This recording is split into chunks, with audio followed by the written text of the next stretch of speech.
The story begins with the boy proposing to Chloe Verdier to become his wife. The girl passionately grabs his tie. She cannot refuse such an offer. The bride-to-be has dreamed of this for a long time, so she passionately kisses her chosen one. A pleasant shiver runs through her body. Chloe pulls her lover even harder because she wants more, but she can't afford it.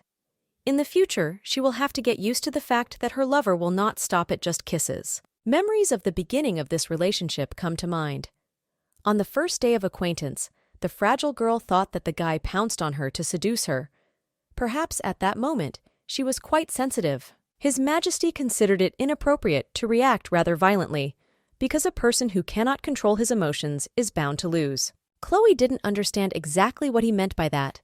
She is not a soldier, and even more so, she is not at war. But she forgot that life is a continuous struggle, especially for her. This unpleasant first meeting left the girl with similar associations with her future lover.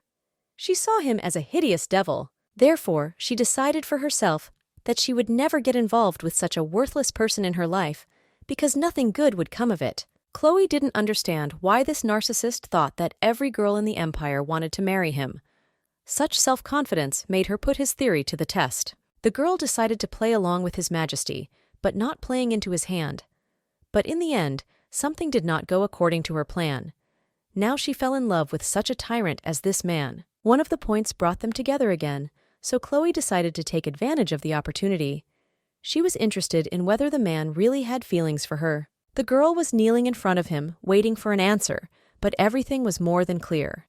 His Majesty reached for her lips, thus answering. One sunny day, Chloe was riding in a carriage with her sister. The clatter of horseshoes echoed through the empty street, but the girl paid no attention to it. Now it is important that her companion does not make a scene. At the last dinner, she got bored, so she couldn't do anything with herself. Chloe's sister, Alice, did not expect to be able to get drunk from a few glasses of strong wine. Bilyavka hopes that this time everything should be more interesting. All the same, the girl should tame her character. This time, she has no right to make a mistake, because the evening is arranged by the Duke of Tees himself. Alice understands that it is necessary to find a partner in order to save the family from trouble, but her sensitive soul does not want to do this, because she has always dreamed of finding that person for whom she will feel strong feelings. Chloe feels sorry for her sister, but there is nothing she can do. Now her leg is in a difficult situation, which is why she has to put so much responsibility on her younger sister. But Alice does not want a loved one to blame herself. The girl jumps up because she wants to hug her. She believes that the only person to blame for everything is their father, who spent all the money on her mother's treatment and failed to manage the estate. The man allowed Duke Tees's army to use Verdier Palace 3 years ago, despite difficult circumstances. The younger sister is outraged by this behavior of her father, not understanding whether he is a person with a big heart or just a fool. Chloe understands that she cannot justify her father in any way. Rumors about the Duke himself were also not pleasant. The man was certainly not the man to lead his soldiers to victory. Those around him said that he fathered several illegitimate children, so that his mistresses would not be executed.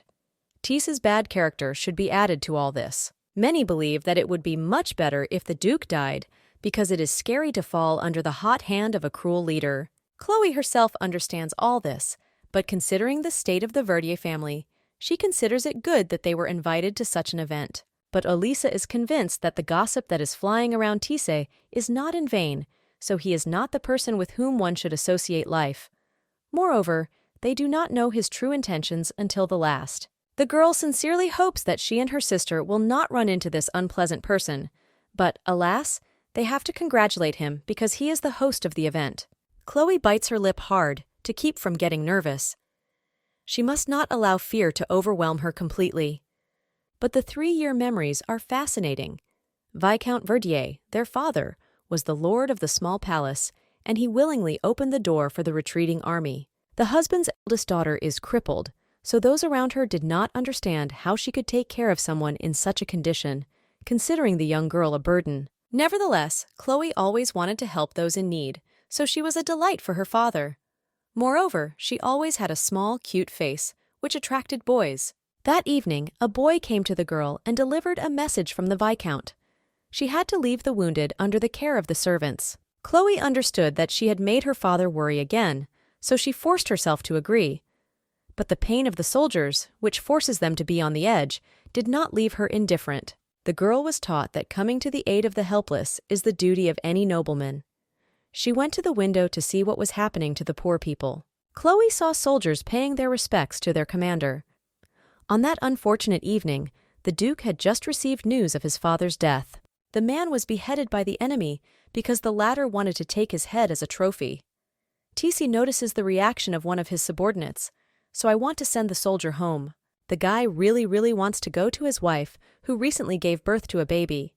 He dreams of seeing them together. Another soldier also does not want to refuse such an offer, because he is worried about his sick mother, who was left alone. His younger brother and bride are also waiting for the man. Chloe, who has been eavesdropping all this time, hears the desperation in the voices of the unfortunates. The Duke reports that he was also unable to retrieve his father's body, let alone bury it. Soldiers must understand that it is necessary to end the war as soon as possible in order to return to loved ones. His Majesty, Damien Ernst von Tisa, will not back down, so he is ready to do everything to lead the team to victory. For him, it is a matter of pride and honor of his family's house. The name of the commander is ringing in Chloe's ears, and the man continues to prepare his subordinates for a fierce fight. Soldiers must channel all desperation into action to achieve results. Verdier's eldest daughter understands that this man is much more outstanding than she imagined, because he managed to raise the fighting spirit of his subordinates so quickly. Duke Tis notices a girl in the window who has been keeping a close eye on them. Frightened, Chloe hurriedly jumps away from the scene of the conditional crime, trying to contain her fright. Did their eyes meet? Elder Verrier sneaks a peek through the window, but the Duke is already heading in the opposite direction from the soldiers. She would never have been able to do the same as Tis when she learned of her father's death. Now Chloe just has to hope that the unfortunate soldiers will be able to return home and take care of their loved ones. The next morning, the girl woke up early enough to return before the estate woke up. She limped down the hall here, but was startled by the voice of Hypels' servant. Unexpectedly, the meeting made Chloe lose her balance, but the boy did not let her fall by grabbing her hand. Helping the girl up, he asked where she was going so early. Both remembered that Vidya asked her daughter to stay in the room. The girl tries to convince the servant that she just wants to collect medicinal herbs. Hypels offers to help, but Chloe refuses because she doesn't want him to scare her like he did last time. The girl will be more relaxed to do it on her own, but the embarrassed boy does not want to let her go because of the potential danger. Moreover, the air on the street is quite cold. Chloe assures Hypels that he has nothing to worry about and heads for the exit. She recalls that during the first meeting, the subordinate's head barely reached her shoulder. The girl went to collect herbs to also bring some benefit. She is troubled by the fact that everyone around her is working hard, and she can't do anything to help. For a moment, Chloe was distracted by some rustling. Turning in the direction of the noise, she saw the Duke of Tis, not understanding what the man could be doing in the forest in the morning. The girl was convinced that no one, except her, knew about this place. She decides not to disturb His Majesty, but the crisp leaves betray her presence. The Duke heads to Chloe, and the girl apologizes, introducing herself to her husband. Tis is not interested in this, because he believes that Verdier's eldest daughter watches over him like a little cricket, which alarms His Majesty. Chloe swears by her own name that she didn't do anything like that now, thus proving that she was watching the Duke yesterday. The man is convinced that her father ordered the girl to seduce him. So Lord Verdier is not as naive as he seemed at first. Chloe was confused by such self-confidence of the Duke, because everything was completely wrong, but Tis does not understand why she should show herself off by treating the wounds of his subordinates. He understands that the Verdier estate is not in the best position right now, but such behavior is not characteristic of a noble background, especially in such a difficult situation. With these accusations, the Duke puts Chloe in an awkward position. Is it the same person in front of her that she admired yesterday? The girl was just trying to help those who went to war to protect her family, so she didn't expect her title to get in the way. This is how Chloe's mother taught her to behave. But Tis believes that trying to charm above her own head is not only arrogant, but also creates inconvenience for others. The girl had not yet heard what obscene jokes were told by those men whom she wanted to help. Herzog doubts that she will be able to hold her head as high in the future. If he would have been in the place of Viscount Verdier, he would have defended his daughter's name no matter what. Tis gently touches Chloe's face. She really does not understand what the war has done to those people. Moreover, now it is still far from dawn, and the girl is already walking alone in the forest, not realizing the danger she is exposing herself to. But the elder Verdier is convinced that the land that is part of her family is completely safe. No one has the right to enter this forest. Thereby, she surprises the Duke. Maybe she'll change her bugs if he takes her stick, which Chloe can't get far without. With one light movement of the hand, the man sticks the cane into the ground. A muffled whistle reaches them. Having recovered from the stress, the girl realized that the Duke not only wanted to show his strength, but also to kill the snake. Tease warns that there is always danger in the forest, so it is foolish to think otherwise. The man gives Chloe the stick, despite the fact that the thing is a little damaged. She should have enough time to reach the estate, but the girl refuses to take the stick. She's proud enough for that. Nevertheless, the Duke is determined to do something to help, so he seeks to examine her hereditary diseased leg, thereby causing outrage. Chloe does not understand why the man behaves so rudely. Herzog finds her very sensitive. He did nothing but ask a question. A girl should not let her emotions get the better of her. Tease only wanted to give advice, but Chloe sees this as an intrusion into her personal life, so he has to emphasize two things. The Duke broke the girl's cane, which is why he wants to ask the carpenter to return it. But the girl stops him because she wants a new staff made from birches that grow in his duchy. Chloe recalls that the man yesterday was convinced that he would return from the war victorious, so he must return home at some point. Tease reaches for her face. He has something better to offer instead of a cane, but the older Verdier isn't entirely happy with that. Herzog believes that her father wants something more, which brings Chloe to her second important point. Although her father praised his daughters, he is not so detached from life that he does not understand that their family does not stand next to Tease. The girl is convinced that the Duke is not the only man who would not want to connect his life with an inferior woman, but His Majesty denies this. However, Chloe is convinced that when it comes to the truth, there can be no self-deprecation. So Tease can feel sorry for her all he wants, but he must not assume that the girl is unhappy. Is she really satisfied with her own life? Herzog understands that it is unlikely that her leg will recover over the years. With loud words, he makes Chloe stop. She is happy, living an unchanged life in the city where she was born, so she does not want to prove anything to anyone. After this meeting, Chloe did not understand how she got to the estate. The only thing she felt on the way was the cold wind that enveloped her body like the snake they encountered in the forest. The girl immediately lay down to rest, but Hipplis had unexpected news for her. Duke Tease was leaving the palace with his subordinates. It will take a long time for Chloe to dare to return to her beloved forest. 3 years have passed since that day. Now he and his younger sister are heading to the event that Damien has arranged. Today, his palace, which the husband uses for entertainment once a year, is filled with roses. Alice considers irrational spending of money to be pointless. The girls were very tired after the journey, but their peace was disturbed by Lord Cormier, who came to say hello.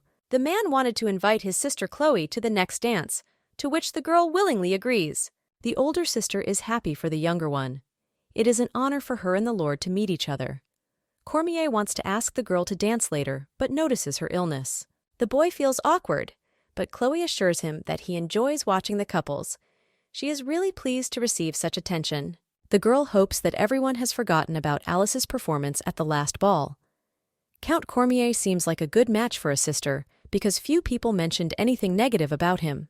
Chloe wonders if she should thank Duke Tease, but she doesn't want to cross paths with him. The girl does not understand why he invited her and her sister to his own event in the first place. Is it because Vicomte Verdier once helped Damien? Still, the Duke doesn't seem like a man who appreciates kindness. Chloe hopes that this time, Tease has forgotten who she is, as she watches him descend the stairs to the guests. In a few minutes, the Duke was already in front of her eyes, leaving no choice. Now she has to say hello to him. Despite the fact that a lot of time has passed, the man recognizes Verdier's eldest daughter. Tease believes that she owes a lot to her father, so she would like to thank him in person, but she did not have time for it. Therefore, he is very grateful that the Savior's daughters visited him. Chloe thinks it's an honor for them too. Damien extends his hand to her to invite her to the dance, thus throwing the girl off balance. In the same way, those around him do not understand what is going on in His Majesty's head. Does Tease not see the cane in Chloe's hands? Maybe she somehow caused the owner's dislike. Despite the mocking comments, the girl confidently answers that she is forced to refuse due to a lack of skill in the field of dancing. The Duke really hasn't changed at all, so he will do anything for the sake of the goal. He assumes that Chloe is turning it down because enough men have asked her out. The man seemed to be mocking her, so the first prince of the kingdom of Swangan Johannes had to intervene in their conversation. He comments on Damien's persistent behavior. If the girl refused once, it means that you should not entrust her anymore.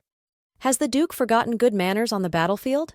Johannes apologizes for his cousin to Chloe, but the girl considers it inappropriate because she is convinced that Tisa only wanted her to feel wanted. She asks to take away the apology, but the prince is determined to continue the conversation, so he asks her name.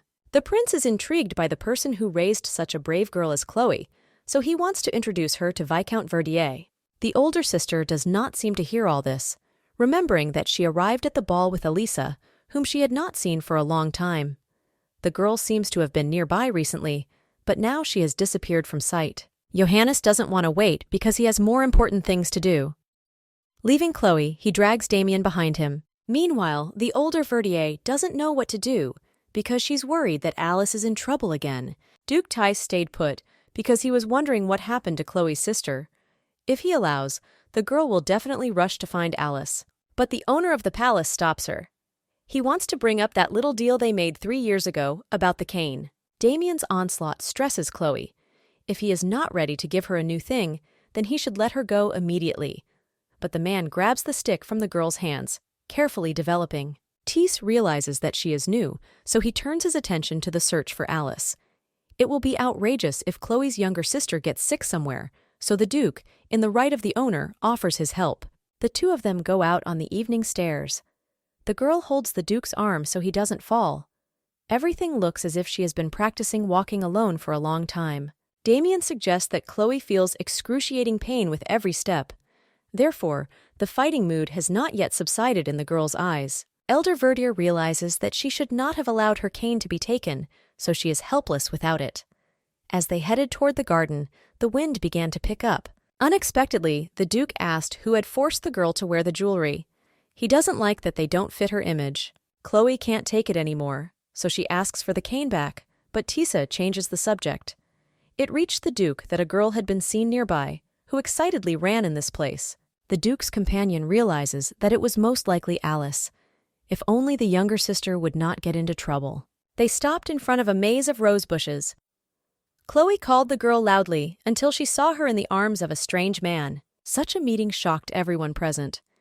Alice did not want her lover to be executed right here, so they ordered him to run. Meanwhile, Chloe was shocked to recall that her sister had told her how she had recently met a gypsy named Eddie at a village festival. He intrigued the girl so much that she wanted to meet again. Elder Verdier realizes that the couple has been secretly seeing each other all this time. The girl starts to sway from excitement, but Tisa's strong hand on her shoulder prevents her from falling. While Eddie was running away, Alice tried to justify herself in the eyes of her sister. She explained that the lover appeared without warning anyone, but Chloe was not in the mood to hear anything. She apologized to the Duke for having to leave to talk to her sister. After Tisa agrees, Chloe orders Alice to get into the carriage and wait for her sister to arrive. As the girl left the rose maze, the elder Verdier expressed her excitement. Again, the name of her younger sister will be on everyone's lips. Damien agrees that Alice has a real talent to be the center of all the scandals every time she appears in society. Chloe asks not to tell anyone about this incident, but her younger sister led an outsider into the Duke's territory, so they will be punished. Moreover, no one can deny anything to Tice. Chloe realizes that she has to do everything to make her husband keep quiet. The girl, not expecting it herself, falls to her knees. Elder Verdier assures that it is only her fault because she could not take care of her sister, so she should be punished instead of Alice. Duke wonders what Chloe will do if he doesn't accept the proposed proposal. The girl has to quickly come up with something for her father and sister, so she launches into a flattering speech about Damien's merits. Chloe remembers how the Duke motivated his army 3 years ago. Viscount Verdier also believed the man. He graciously received soldiers when necessary, so his support can be considered invaluable. Tisse understands that Chloe is hinting that it is time to pay back the debt. But the girl asks only to show a little generosity to the Verdier family for past services. Damien believes that he paid for everything by inviting her and her sister to the circle of wealthy people. Chloe should blame Alice for the fact that they lost a valuable opportunity because of her action. The girl grabs the Duke's leg in confusion because she has no more words. Tisse does not understand what she wants to achieve with such actions. Elder Verdier is already in despair, so she agrees to do whatever the owner of the palace wants for forgiveness. Damien does not understand why the noblewoman, who always held her head high, is now so humiliated. He gently touches her face, as if forcing her to rise. The man is convinced that Chloe is not fit to cling to someone's legs, promising to do anything. Tisse guesses that the only reason for the girl's behavior could be Alice's potential marriage. Only by marrying a wealthy nobleman will she be able to improve the family's situation. But what does Chloe think about her life? Does she really care about herself?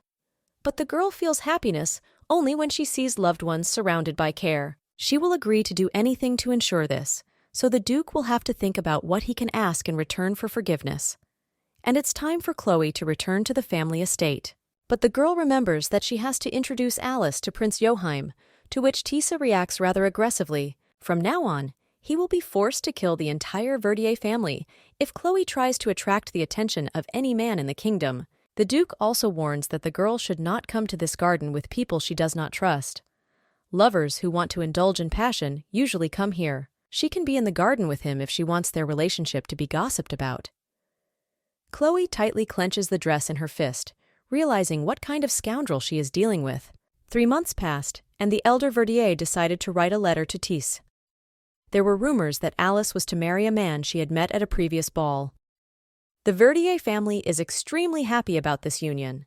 The girl understands that this is all the fruit of Damien's generosity. Chloe thought for a long time about how she could repay the Duke, but she could not formulate an idea to complete the letter. At this time, Hippolyte came into the office, bringing a snack and tea.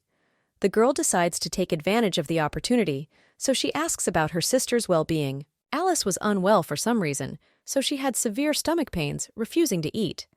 Chloe thought with horror that her sister could have met the gypsy again, but Hippolyte is convinced that the younger Verdier has grown up during this time, especially since everyone around her is talking about her engagement to Count Cormier, who occupies a high position in society. The girl is convinced that her sister will be better off in marriage with such a man than with a tramp. However, her servant was worried that Chloe might be lonely after her sister's engagement. The girl thanks the boy for his concern and asks to see the letter she wrote to the Duke. She always felt that something was missing. Moreover, Tisse is quite irritable, so he can find flaws everywhere. Hippolyte predicts that such a reaction may also occur if the Duke does not receive the letter in time. The discussion of the two is interrupted by Viscount Verdier, who wants to inform about the arrival of Damien Tisse for hunting. Chloe's hands shook with anticipation.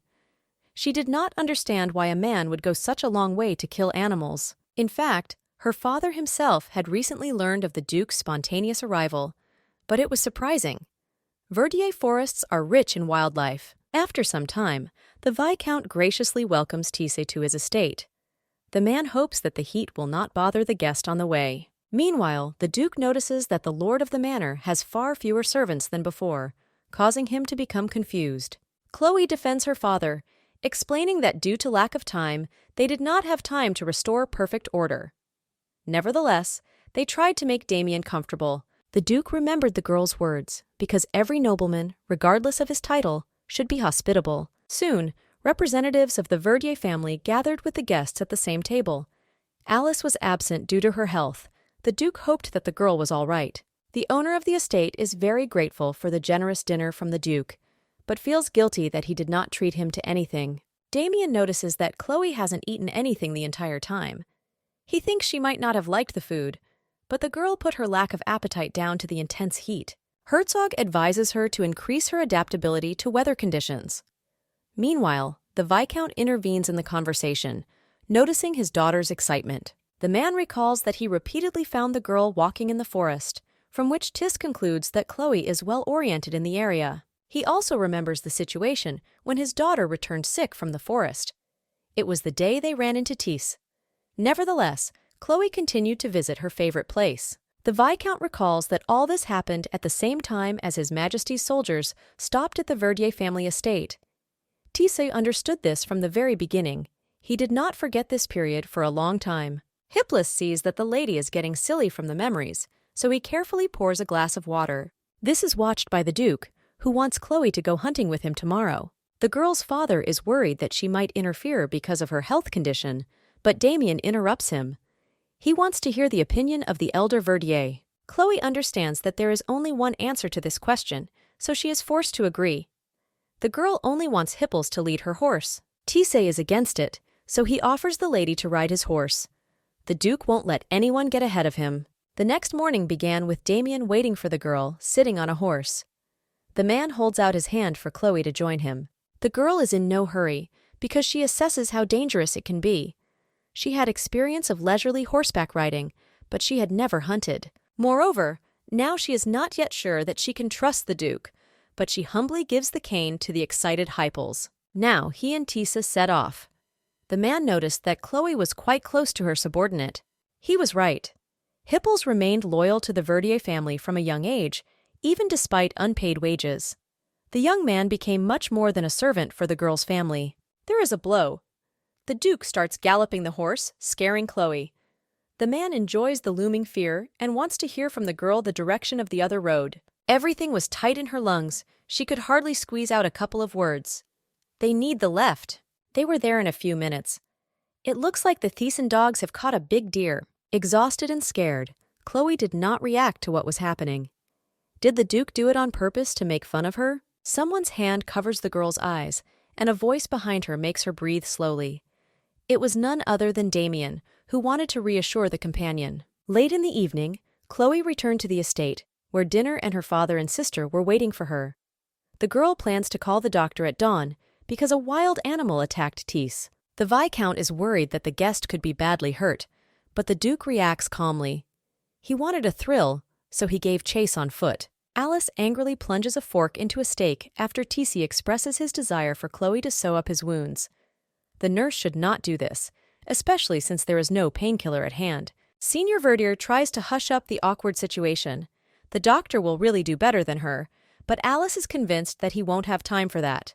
It's summer, so many people get food poisoning. The younger sister is convinced that they should not take the doctor for their own use, especially since Chloe studied first aid because of this. The Duke does not want to take away the possibility of recovery from the people in these lands. Instead, he wants to see the elder Verdier at his place after dinner. The girl tries to refuse. A more competent person would have handled Tissé's injuries much better. No matter how Chloe and her father convinced the Duke, he insisted on his point. The sight of the girl who 3 years ago took care of the wounded soldiers did not leave his head, because of which Damien is confident in her skill. The man did not forget more than a single detail related to that period, especially regarding their relationship with Chloe. Afterwards, Elder Verdier gathered the necessary medicine and headed to the guest's room. Her hands were shaking a little, which was noticed by the Duke, who did not understand why a simple request would cause fear in the girl. She didn't pay attention to the mocking comments because she had to examine the wound. According to Tissé, Chloe is capable of many things, so he fundamentally refused to show damage on his own. But a girl of noble origin cannot touch a man's body. An old-fashioned belief, but she's right. Damien takes off his shirt himself, throwing the thing on the floor.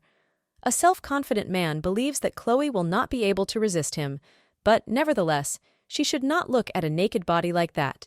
The girl did not expect that the Duke would expose his torso, but trying not to show it, she put a handkerchief soaked in medicine to his hand. She warned that it might hurt, but Tissé wanted Chloe to make him suffer as much as possible. Her former mentor was a doctor, so she was able to gain knowledge for different situations, but in a different direction. As it turned out, the man taught Chloe to embroider. The Duke could never have thought that needlework could bring such benefits. Tissé should hold off on talking and moving now, but he wonders if Alice is still going on secret dates with Eddie, driving Chloe into a stupor. But the Duke insists on answers, so the girl says that her sister has realized everything and is planning to get engaged to Count Cormier. All this with the help of His Majesty. Now the Duke wants to be rewarded for his silence, because he has never done such a favor to anyone before. In a moment, he is quite close to Chloe's face. The girl assures that she wrote letters to the Duke, but could not dare to send even one. He is disappointed in her lies, so he becomes even closer. Tisse wants to hear the truth, so the elder Verdier can't stand it. She did not write because she was convinced of the Duke's hatred for her. The girl did not fully know how to repay him because she considered herself repulsive. Having finished sewing up the wound, she hastily gathered for the exit. Chloe's legs are not holding her body due to stress, so she slips. Damien reacts quickly, so he does not let her fall. All the medicine is left on the floor, and the girl ends up on the Duke's bed. The man looms over her, so she sees that the sutures have come apart. Herzog cares little about this. Chloe will be able to sew up the wound again.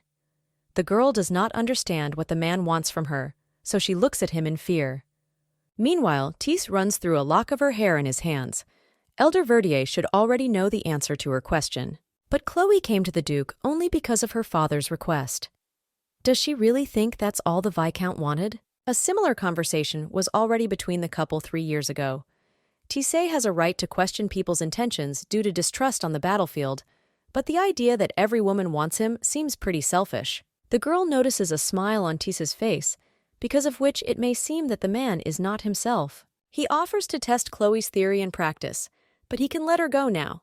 She did everything she came for. Arriving in her rooms, the girl was still wondering why she was bothering how to thank such a terrible person as Damien. On the trellis, Chloe notices the mittens with the family symbol.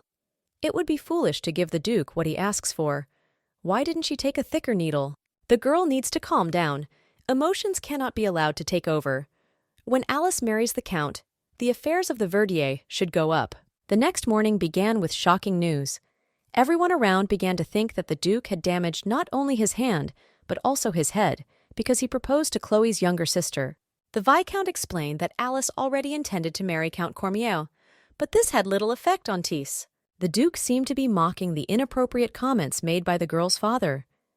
Does he think that Damien is not a worthy match for the Verdier family? Nevertheless, the Viscount must respect his daughter's choice, so Tisse was forced to give Alice 3 days to think. In the meantime, he will be staying at one of his estates nearby. Herzog hopes that the girl will make the right decision. After a stressful breakfast, Alice cried in her room. She understands that if she becomes a duchess, it will open up a lot of opportunities for the family, but she does not want to do it. Chloe tries to calm her sister down, but one should not agree, especially if it is a cheeky check of the Duke. Younger Verdier hugs her sister tightly. It's scary to imagine what will happen to the family if she can't get married. Unexpectedly, Tisse's offer will definitely put an end to Alice's relationship with the Count, and she cannot refuse. Chloe assures her sister that some time will pass, and she will receive many more offers of her hand and heart. The problem is that the younger Verdier is in love with Eddie. Emotionally, she admits that she is carrying his child, so she does not know what to do. After an exhausting conversation, Chloe comes back to herself, wondering why this happened to Alice. Maybe they put an impossible burden on the girl. Now their family is forced to pay for their selfishness. The situation is such that the older sister must prevent the unwanted marriage of the younger at any cost. Chloe decides to start the plan by talking to her father, so she heads to see him in the morning. It turns out that the husband was also thinking about his daughter's engagement all night long. He is both delighted and embarrassed by such a prospect. On the one hand, the Tisse family values nobility, so they will not drive Alice out in any case, but a divorce can bring her a difficult future. Chloe could not dare to inform about her sister's pregnancy. As soon as she started her speech, a bewildered Hipples flew into the office. The guy wanted to report Alice's disappearance. The father could not believe it, but the servant provided proof in the form of a letter. The Viscount began to read it. The daughter was grateful that she grew up in love all the time, so now she cannot restrain the impulses of her own heart. The letter was soaked with tears. Alice wants to hold her head high for the future child. She renounces the name of Verdier. Now there is no forbidden love for her. In the end, the girl apologizes to her father and sister for her selfish act. But the shocked Viscount does not have time to finish reading the letter because he falls unconscious. Lord Verdier had already recovered in his own chambers. He wondered if she knew about Chloe's sister's secret life. Of course, she suspected that Alice had not interrupted the secret meetings with Eddie, but she could not tell her father because of her own disapproval of the sister's choice. Now Chloe is trying to convince herself and her father that Alice has chosen a worthy husband. The Viscount must now focus on his own recovery. Instead, the elder Verdier is ready to solve the case with the Duke of Tees herself, so she leaves her father to rest. She meets Hipplis in the corridor. Chloe guesses that the boy specifically let Alice go because he wouldn't have gone into her room without permission and found the letter. The subordinate understands that there is no point in hiding this, but instead of punishment, he receives thanks for being close to the girl. Elder Verdier herself did not know what to do, so she is glad that Alice was helped to escape. Now her family must courageously endure this misfortune. Hipplis stops the girl because he does not want her to blame herself for everything. But now, Chloe does not know how to live with all this. She is the only person who can look after the Verdier house, so she must find a way for the whole family to survive. Meanwhile, the Duke is drinking whiskey with ice on the veranda. Will Chloe have to take a dangerous step? 3 days later, the Verdier family had to give an answer to Tisa regarding Alice's engagement. The eldest daughter came to talk with the Duke, which surprised him very much. However, Chloe could not discuss the situation in the letter. She became distant from Damien, so he suspected that she was suffering from an infectious disease. Tees offers to sit next to her, and the girl cannot be forced to ignore the Duke's order. The man reports that his wound has not healed, but he does not want to call a doctor either, so he asks Chloe to help apply the ointment.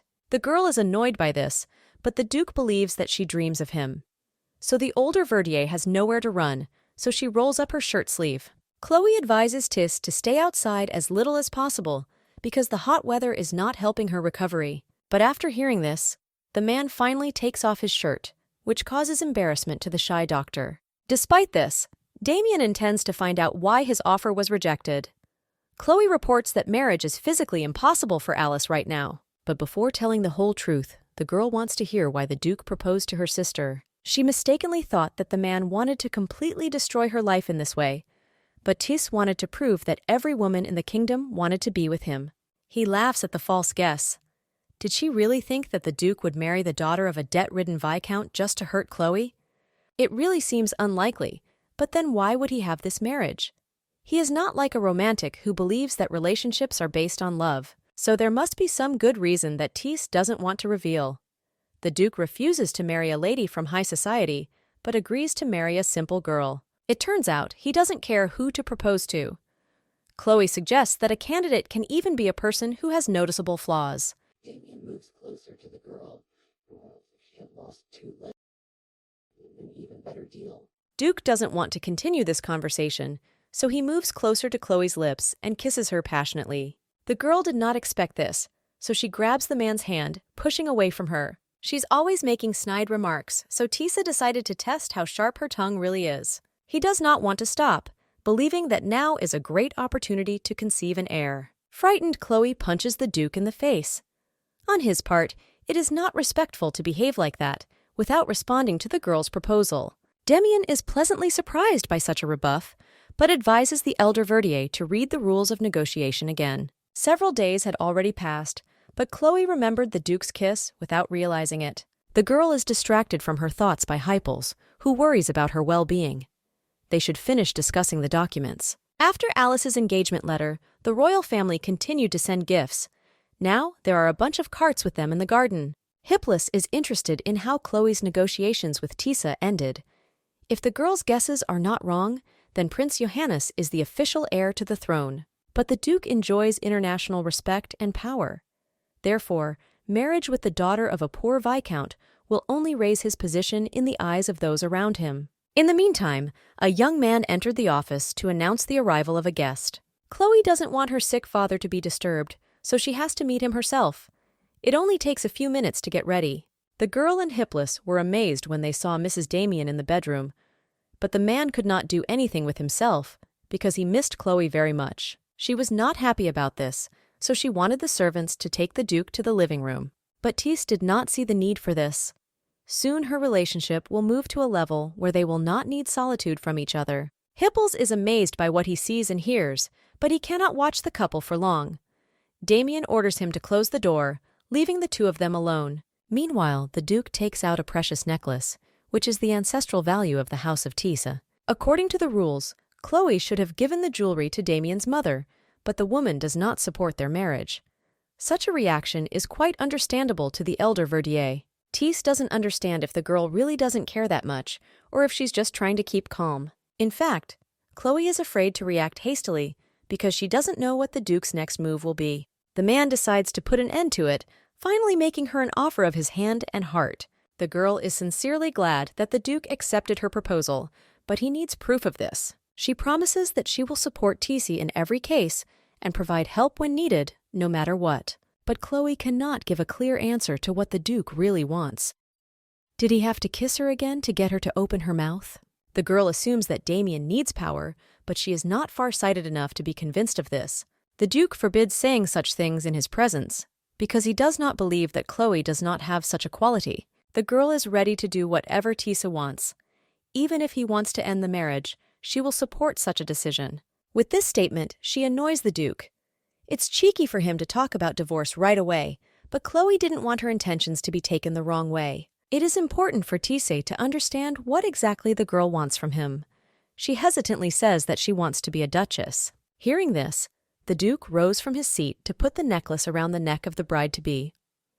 Chloe notices that Tease's jewelry is quite heavy, but this burden is insignificant compared to the responsibility that now rests on the shoulders of the girl. Damien wants to hear the final answer about marriage. Elder Verdier assures that she wants to be a duchess more than anything in the world. She should have studied the negotiation carefully, so Tease wants to hear her guesses about what he wants at the moment. Chloe grabs the Duke by his tie and pulls him to her. The couple passionately kisses, so the girl guessed Damien with desire. The pleasure ends because the man stops first. He understands that everything that is happening may not be usual for Chloe. Anyway, the girl has to get used to it, because in the future, Tease will not stop at just kisses. The couple decide to announce Lord Verdier's engagement.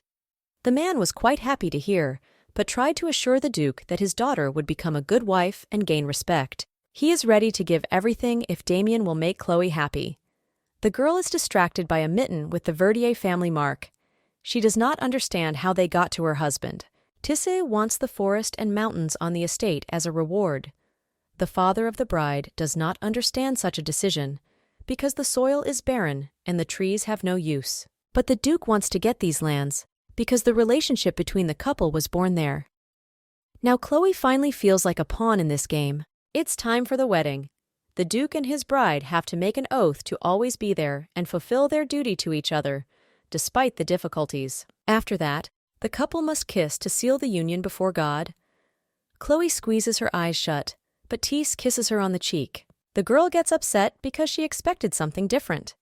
Her father rejoices at the beautiful appearance of his daughter, and the subordinate Hypels looks at the couple in confusion. Finally, they are pronounced husband and wife.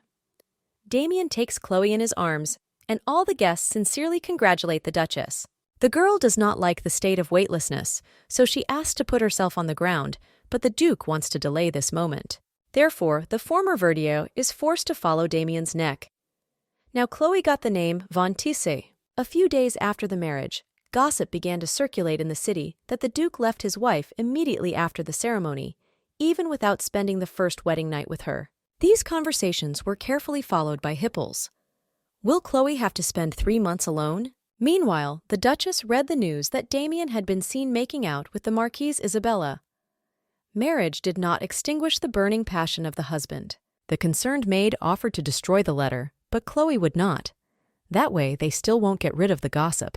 If a woman has finished taking measurements, she can be free. The lady decided to leave the choice of materials and design to her discretion. The woman bows and leaves the room, only to be replaced by Hypels. They go out together. Chloe can't hold back her emotions. One day, the inability of men to control themselves will destroy the country. Getting into the carriage, the subordinate asked if the girl would like to give the management of the estate to someone else for some time. He offers his candidacy, but the lady refuses. If people see that the Duchess can be affected by silly gossip, then there will be even more excitement. Chloe remembers her wedding day. The Duke then said that he would return to the capital after the ceremony and advised her to do the same. From that moment on, she had the right to perform the Duchess's duties, but her husband did not answer her letters for 3 months. Maybe it's his new lover? Either way, Chloe shouldn't let this situation affect her. Hypels decides to distract the lady from negative thoughts. Good news will await her upon arrival. A letter has arrived from Lady Alice, and the girl seems to be in her right mind. This news made Chloe quite happy. And why didn't the subordinate say it earlier? The sister is safe, and the father's health has noticeably improved. So things are looking up.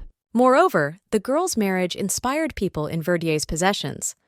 Chloe realizes that she wouldn't be living with Tisse anyway, so there's nothing to worry about. If only the universe gave her the opportunity to always live in peace, she would be extremely happy. Arriving at the Verdier estate in the evening, Chloe once again sat down to write a letter to her husband. Her family's affairs improved thanks to His Majesty. This letter reached the Duke. He was surprised that the girl signed with her maiden name. There was also a newspaper on the man's desk that exposed his pastimes with the Marquise. He is convinced that his wife also saw her, but did not remember a word. What did she feel at the same time? Did she shed tears of shame, or did she keep everything to herself as usual? Tisse turned the page as he read on. His secret affair and the time of the honeymoon only strengthened the position of Prince Joachim, while the king's condition worsened. So, the editors of the newspaper wrote exactly what Damien ordered them to do. The man puts her off, remembering the conversation with Chloe. Every time the Duke thought of the girl, he was filled with rage and irritation. Tisse did not understand her desire to help those in need, because she herself easily resembled them. This strange feeling only grew, leaving behind a sour taste in the mouth. The Duke took out Chloe's glove. Next time, he will make her embroider around the clock, and when the girl runs out of fabric, she will have to sew on herself. In the morning, Damien went to visit the dying king. The man understood that Prince Johannes was not in his right mind, but he wanted Tisse to serve him well, even after the emperor's death. The Duke will agree to this only if his opponent becomes a worthy king. The dying leader was not satisfied with such an answer, because the duty of any subordinate is faithful service to the king. Now it is quite obvious to Damien what awaits the country in the future. She fell into the hands of someone who was imperceptibly losing his mind. Many people died at Joachim's hands. There were rumors about how the prince carried out one body after another from the rooms. There is not much time left for people to learn the truth. Enraged, Tisse grabs the king's hand. The Duke has risked his life all the time for the sake of the kingdom, so he wants a worthy person to get the throne. Sooner or later, Joachim's madness will become common knowledge, but the king, all the same, did not understand why the Duke was enjoying himself with red ambitions. But Damien considered himself a winner since childhood, so he gracefully leaves the master. Meanwhile, at the Verdier estate, Chloe is tormented by thoughts of her husband's betrayal. Maybe she should have read that article carefully? No, she should forget about it. A father, who has brought a letter from His Majesty, enters the Duchess's office. It seems to Lord Verdier that Tisse is just as troubled by unsubstantiated gossip. Chloe picks up the first ever letter from Damien. Her husband wants the girl to wait for his arrival at the Tisse estate, performing his duties. He is looking forward to the meeting. So, Chloe is forced to leave home. Her father hopes that Hippolyte will accompany his daughter safely. The man is worried because she and Elisa will always be little girls for him. He understands that Chloe has become the wife of a noble duke, so he has to leave his parents' home. The girl throws herself into the arms of Lord Verdier. She would like to stay with him forever, but she can't say that, so she assures him that she will be safe because Tisse cherishes her. No matter how much she wants to go, she asks her father to let her go with a smile. Chloe and Hippolyte get on the train. The guy assures the lady that he could easily get there in a freight car, because the compartment provided is quite chic for him. But the girl understands that later she will spend a lot of time alone, so she must enjoy the presence of someone. Moreover, they have 2 big trips ahead of them. A senior maid was already waiting for Chloe and Hippolyte near the Tisse Birch Palace. The Duchess notices how big the estate is, but for some reason only one person comes out to meet her. The girl suspects that they are not happy to see her. However, Chloe is forced to ask to prepare food for Hippolyte on the way back, to which the maid reluctantly agrees. The unpleasant woman asks to follow her, but the Duchess turns to the subordinate to apologize for not being able to see him in person. The girl wants Hippolyte to take care of himself, but is forced to leave him alone. A maid leads Chloe to Her Majesty's chambers. She is glad to finally meet her, and is grateful that she was given a carriage to get to the palace. The woman in front of her wants the girl to look up at her, remarking that Chloe is quite pretty. Perhaps the Duke went to his mother. Her Majesty notices the resemblance of the young Duchess to the dear Damien caught as a child. She suspects that the girl is hiding riches or has knowledge of the royal skeletons in the closet. But Chloe can't be proud of any of that, which makes the woman pretend that her son chose his wife for some other reason. Hunting for such a passion as the elder Verdier is quite unusual for Tisse, so his mother could not believe it when she heard that her son was taking family jewelry to confess to a poor noblewoman. Maybe Damien did it out of curiosity. He really likes thrills sometimes. But Chloe is convinced that Tisse would not get married just because of sports interest. The girl pretends that she does not suspect the real reasons for their relationship with the Duke, but assures that she will be faithful to her husband despite her shortcomings. Her Majesty is glad that her daughter-in-law turned out to be smarter than she expected. Tisse jewels will go well with such a cute face. Considering all this, the woman wants to share the management of the estate with Chloe. For Damien, nothing is more important than family, so he made the right choice of wife. After talking about the formalities, like any mother, Her Majesty wants to talk about Tisse's childhood. After a long conversation, Chloe returns to herself full of strength. The girl believed that the Duke had a strict upbringing, but his mother talked about him non-stop. Damien was adored as a child. Even now the portrait of Tisse was looking at the Duchess. How tiring it all is! Chloe could not fall asleep for a long time and had restless sleep. The girl still felt superfluous in her husband's estate. The Duchess locked herself in a room for 3 days, so Her Majesty noticed a resemblance to her son. Damien also didn't notice anything around him when focusing on his target. Chloe came to the woman to discuss something important, so she wants the maid Eliza to leave them alone with her mother-in-law. But the old Duchess does not agree to this because she has been subordinate to the Tisse family since the birth of Damien. There is no such conversation that she does not need to know. After a moment's hesitation, Chloe remembered the content of the last letter she had received from her husband.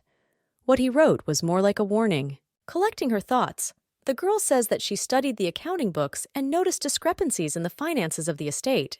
Her Majesty is justified by the fact that it is not an easy task to monitor such a building, but Chloe is convinced that this is precisely the reason to strengthen control over management. From the information, it is not clear what exactly the money is spent on. The amount of taxes also does not match. At this time, Eliza strained to look at the landlady. The young Duchess continues.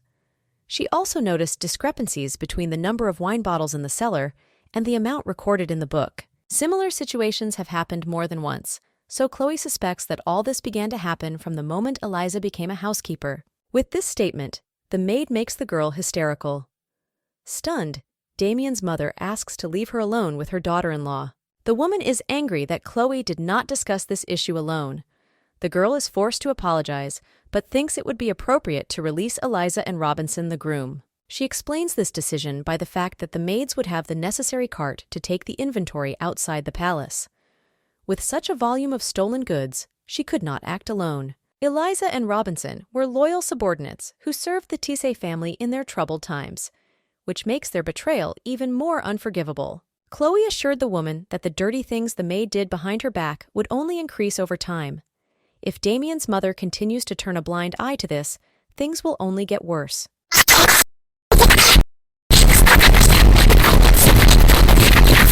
Her Majesty ends the conversation because she will not make a decision without her son. Chloe will have dinner alone because the woman lost her appetite due to stress. The girl wants to bring food to her room, but she rudely refuses. The young Duchess is worried about her mother-in-law's health, but she doesn't want to hear anything. The woman finds Chloe quite unbearable because she can't just shut up instead of answering her every word. That evening, the girl remained at the big table alone. One of Tisse's maids said that the Duchess could call her if needed, and left. Chloe watched the candles flicker for a long time without starting to eat. It seems that she made those around her hate her. Even subordinates whispered behind their backs that the girl, having not been at the estate for a week, wanted to release Eliza. Damien should have been more careful with his choice of wife. Food lost its taste for Chloe. She was only interested in her father's well-being and Hypels's road. Maybe Alice sent the letter again? Apparently, when the Duke returns, everything will fall into place. But the girl understood that she was deceiving herself. A familiar voice distracted the Duchess from her solitary conversation. Chloe did not expect to see her husband so soon. Damien didn't think his wife was inclined to talk to herself. Tisse suggests that he created a feeling of loneliness in the girl's heart by his absence. The Duke's arrival was most quickly reacted to by his mother, who had already run into the dining room, throwing herself into her son's arms. Damien returned early because he missed Her Majesty. She was worried that the return trip had completely exhausted the man, because his face had completely lost weight. In fact, the Duke made it quite well, drinking all the alcohol on offer in first class. Nevertheless, Damien would not refuse dinner. His mother at the same moment orders the maid Dutton to prepare something for her son, but he does not see the need for it. The only thing that is needed is to prepare an additional serving. After that, Tissé finally pays attention to the presence of his wife. Sitting down to dinner, the Duke first asks if Chloe liked everything during his absence. The girl is forced to lie that she was well received. Meanwhile, Damien ordered a steak that he didn't like. An angry Duke accidentally knocks over a glass of wine and spits out the poor quality food into a handkerchief. He wants to see the doctor because he wants to execute him. Tissé, who was responsible for the health of the family, was unable to supervise the husband's mother. But the woman does not understand what her son is talking about because she feels good about herself. Herzog thinks otherwise. It's not like his mother to eat poor quality food without any complaint, so there's something wrong with her sense of taste. The woman tries to convince Damien that she is fine, so there is no point in ordering a doctor. However, the steak was tough, the vegetables were limp, the soup was made a few days ago, and the wine was not tasty. In this case, the Duke is forced to complain to the chef. He does not understand how malnourished people ended up on the royal table. Subordinates assume that they may have made some mistake while serving, so they fall to their knees, begging for forgiveness. Do they hope to stay alive after this humiliation of the Tissé family? Damien orders everyone to be thrown into the dungeon, tearing each one to pieces. Chloe decides to intervene in the conversation, who does not want her husband to draw conclusions from one meal. She begs to give subordinates a chance. Damien concludes that his wife could not cope with the Duchess's duty. Even in a simple, noble family, she should still see sense in this decision. Chloe apologizes for her background, but asks the Duke to be more lenient by showing mercy. The girl wants Tice's subordinates to be able to treat her to a satisfying dinner. The Duchess returns to the parlor. This time she managed to save the servant's life. She was tired from such a long day, and was glad that she didn't have to see the severed heads of people. At that moment, a maid knocks on the door and informs that Damien wants to see his wife. Chloe doesn't understand what her husband wants from her at such a late hour, but she can't refuse. She promises that she will come as soon as she is ready, but the Duke does not want to wait, so he himself comes to his wife's room. At this time of the day, there is no point in either a nice dress or the rules of etiquette. The girl wants to get dressed before coming to her husband, but he has already settled comfortably on her bed. Chloe leans on the canes to stand up because it would be much more difficult without support. Does the Duke want to see her helpless on the floor? Damien extends his hand to his wife, offering to go up to his room. When they arrive, Chloe questions the purpose of the late visit. The Duke laughs at her.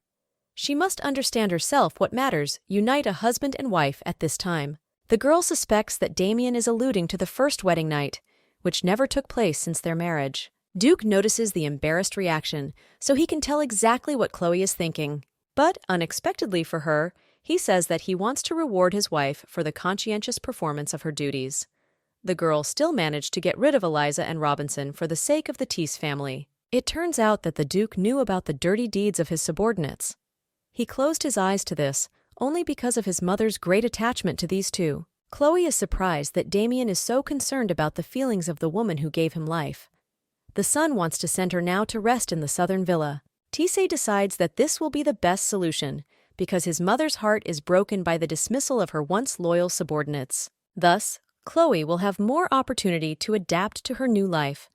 Maybe her husband cares for her too. Meanwhile, Damien hands the girl a box with a new prosthesis. The Duke decided to give something more practical than a cane, which is easy to lose. This all means that Chloe will be able to walk without extra support. A man wants his wife to try on a gift, but the girl for some reason cannot accept the care, so she promises to try on the prosthesis another time. She decides that this is Damien's way of mocking her. The Duchess does not want others to see her limping or falling. Herzog is not happy about the refusal, so he recalls that Chloe did not ride in the compartment alone, but with her subordinate Hypels. The girl thought that the man was watching them, but the members of the Tissé house are always given all the news, regardless of whether they want it. This behavior makes Damien jealous, so he asked for what purpose Chloe shows such generosity to a subordinate and brought him to the Duke's house. The girl explains that Hippolyte has worked for the Verdier family since childhood. Nothing more unites them. The Duke cites the example of Eliza, who nursed him instead of his mother, but eventually betrayed him. Damien does not want to humiliate his wife, but only gives advice. If anyone learns that a subordinate of the Verdier house has not left T's territory, unwanted gossip may spread. Chloe understands what they will be whispering about behind her back, but she does not understand why Hippolyte did not come home. The Duke refuses to believe that his wife has abandoned her duties, so she has to try on a prosthesis. Wearing the gift, Chloe tries to stand up but instantly falls to the floor. Damien asks which part is uncomfortable for her, holding out her arms in parallel. But the girl does not want to be touched. The prosthesis is generally not comfortable for her because she does not need it. Damien tries to calm his wife down. She just needs to get used to a new thing, which requires a lot of effort. The man notices tears on Chloe's face, which do not fit the status of a duchess. Instead of comforting her, he puts his hands under his robe. At this moment, the girl again notices Tissa's resemblance to the devil, but the man has not yet shown how bad he can be. Chloe says she feels, but Damien doesn't believe her. The girl's heart gives out real feelings because it beats very fast. Her body feels like it's on fire, so she can't control her breathing. The Duchess is forced to confess this, so the Duke presses her even harder to the floor. The man passionately kisses her. He wonders what it's like to kiss someone he thinks is the devil. Chloe is afraid and at the same time wants to continue, but the feeling of fear wins, so she wants to return to herself. The Duke decides to show her kindness, so he reluctantly lets her go. He is surprised that his wife did not agree to more. The next day, the couple had lunch with Tissa's acquaintances. One of the men had heard that there were plans to build a railroad on the Verdier estate, which would help its development. Damien decided to give such a wedding gift to Chloe, so the guests consider the Duke a faithful man. They also report that they have heard of suspicious movements in the Duchy of Carter, announcing the end of the war. However, no one knew when the enemy might strike in the back. Due to this situation, Damien will soon have to make a decision about striking the first blow. The Duke wants to hear his wife's thoughts on this. Chloe assures that she is not competent in matters of politics and diplomacy, which causes mockery of the guests. She understands that the people of Swanton are tired of the war, but Tissy can go in favor of conquering these lands. However, no one can guarantee victory in the war, because it is not known how weak Carter's forces are. Mr. Weiss notices the vastness of the lady's horizons, but the Duke does not think it is appropriate to wait until Carter builds up his strength. They have already increased the price of goods for export. Damien is interested in his wife's opinion on this matter. The men at the table hid their laughter. Does Tisse want to humiliate Chloe in front of them? The girl will not put up with this, so she offers to conclude a peace treaty with the Duchy of Carter. They need to prevent bloodshed. Everyone present considers the Duchess's opinion naive, because there is no guarantee that the other party will not break the promise. But Chloe is convinced that any kingdom values blood ties. Therefore, the best solution would be to marry one representative of the Carters. Damien agrees that it would be effective, but the dukedom only has one heir, and the Swanton family has not produced a single princess. The descendant of the latter is Prince Johannes, and the younger Carter has only 3 older unmarried sisters. Chloe realizes that everyone present at the dinner is making fun of her. Being married to a prince is much worse than you can imagine. Mr. Weiss understands that the Duchess does not follow the red veil, where dirty news about famous people is written. One of the husbands makes a remark, but the Duke himself wonders if his wife knows about the existence of such a newspaper. Chloe saw it only once, but did not pay attention, because she considers it cheap literature. The Duchess wants to escape quickly, so she decides to go get dessert. The men at the table were whispering to each other. Elder Verdier is really a wonderful woman, so it is understandable why Damien was in a hurry to get married. Mrs. Weiss is warned that being interested in Chloe can bring trouble, but the girl is uncomfortable with everything that is happening. That night, someone knocked on the Duchess's door. Eliza came down to the room, whom the lady did not expect to see again. The maid was already running after the named guest. If anyone sees a traitor in the Tisse estate, there will be big trouble. But Eliza did not plan to go anywhere, because she devoted her whole life to work for this family. Chloe asks the woman to calm down and explain the reason for the visit. The traitor was very worried about her grandson, who began to have a fever. She asked for permission to see the family doctor. The Duchess orders him to be brought immediately, but the maid cannot do so without His Majesty's permission. However, Chloe is now also the mistress of the tea's house, and the maid will not dare to disturb the master's sleep at such a late hour. While the maid went to fetch the doctor, the Duchess ordered Eliza to put herself on her back and carry her to the patient. If they are really dealing with a fever, then they should not waste time. Arriving at the trader's house, Chloe immediately went to the child. She hastily undressed the boy. Eliza was worried that her grandson was dying from the cold, but the girl knew what she was doing. She ordered to bring a little snow to reduce the patient's fever. Later, the woman may resent Chloe, but if she does not want to see a lame grandson, then she must act immediately. The Duchess gave the child the necessary medicine, after which the boy fell asleep. The doctor, who arrived later, thanked the emergency help. If it weren't for Chloe, the baby's condition would have worsened significantly. Eliza cried and asked what she could pay for saving her grandson, but the Duchess did not want to take the reward. She is glad that she helped the child. Meanwhile, the Duke arrived at the house, whose appearance no one expected. Damien orders his wife to follow him. Chloe felt sorry for the innocent child. Everyone expected Eliza to leave 2 days ago, but she couldn't because of her grandson's illness. Moreover, all the looted money was lost by her son in gambling. The Duchess thus thanked the woman for her long work for the Tisse family, but the girl was ashamed that she did not warn her husband about calling a doctor, so she should apologize to him. Damien has never required Chloe to report on her actions, so he thinks the embarrassment is inappropriate. Instead, he wants to know why the girl helped Eliza. The Duke was informed that she had written a letter that would help the traitor get a job. Chloe assures her husband that she called the doctor immediately because of the severity of the situation, and not because of her own guilt about firing the maid. Damien can't believe it. Can he always clearly explain the purpose of his actions? The girl understands that she and the Duke are very different, but Tisse wants to get to know her better because of this. That is why he asked stupid questions. Chloe is not used to this, because she approaches people through her own observations. It is not necessary for her to run to the interrogation for this. Damien notices that the girl is cold, so he throws his cloak over her shoulders. The Duke wants to give his wife another present. He is considering hiring Hypels as the head groom because the boy is currently working as a temporary worker at the station. Verdier's subordinate does not have enough money to eat, but he does not return home. Moreover, Chloe wanted Nipples to be closer. The Duchess is happy with this decision. She can vouch for the responsible young man and assures that there was nothing between them. Damien wants his wife to prove his loyalty with a kiss, so he leans his head closer to her lips. But the girl has no desire to kiss the Duke now.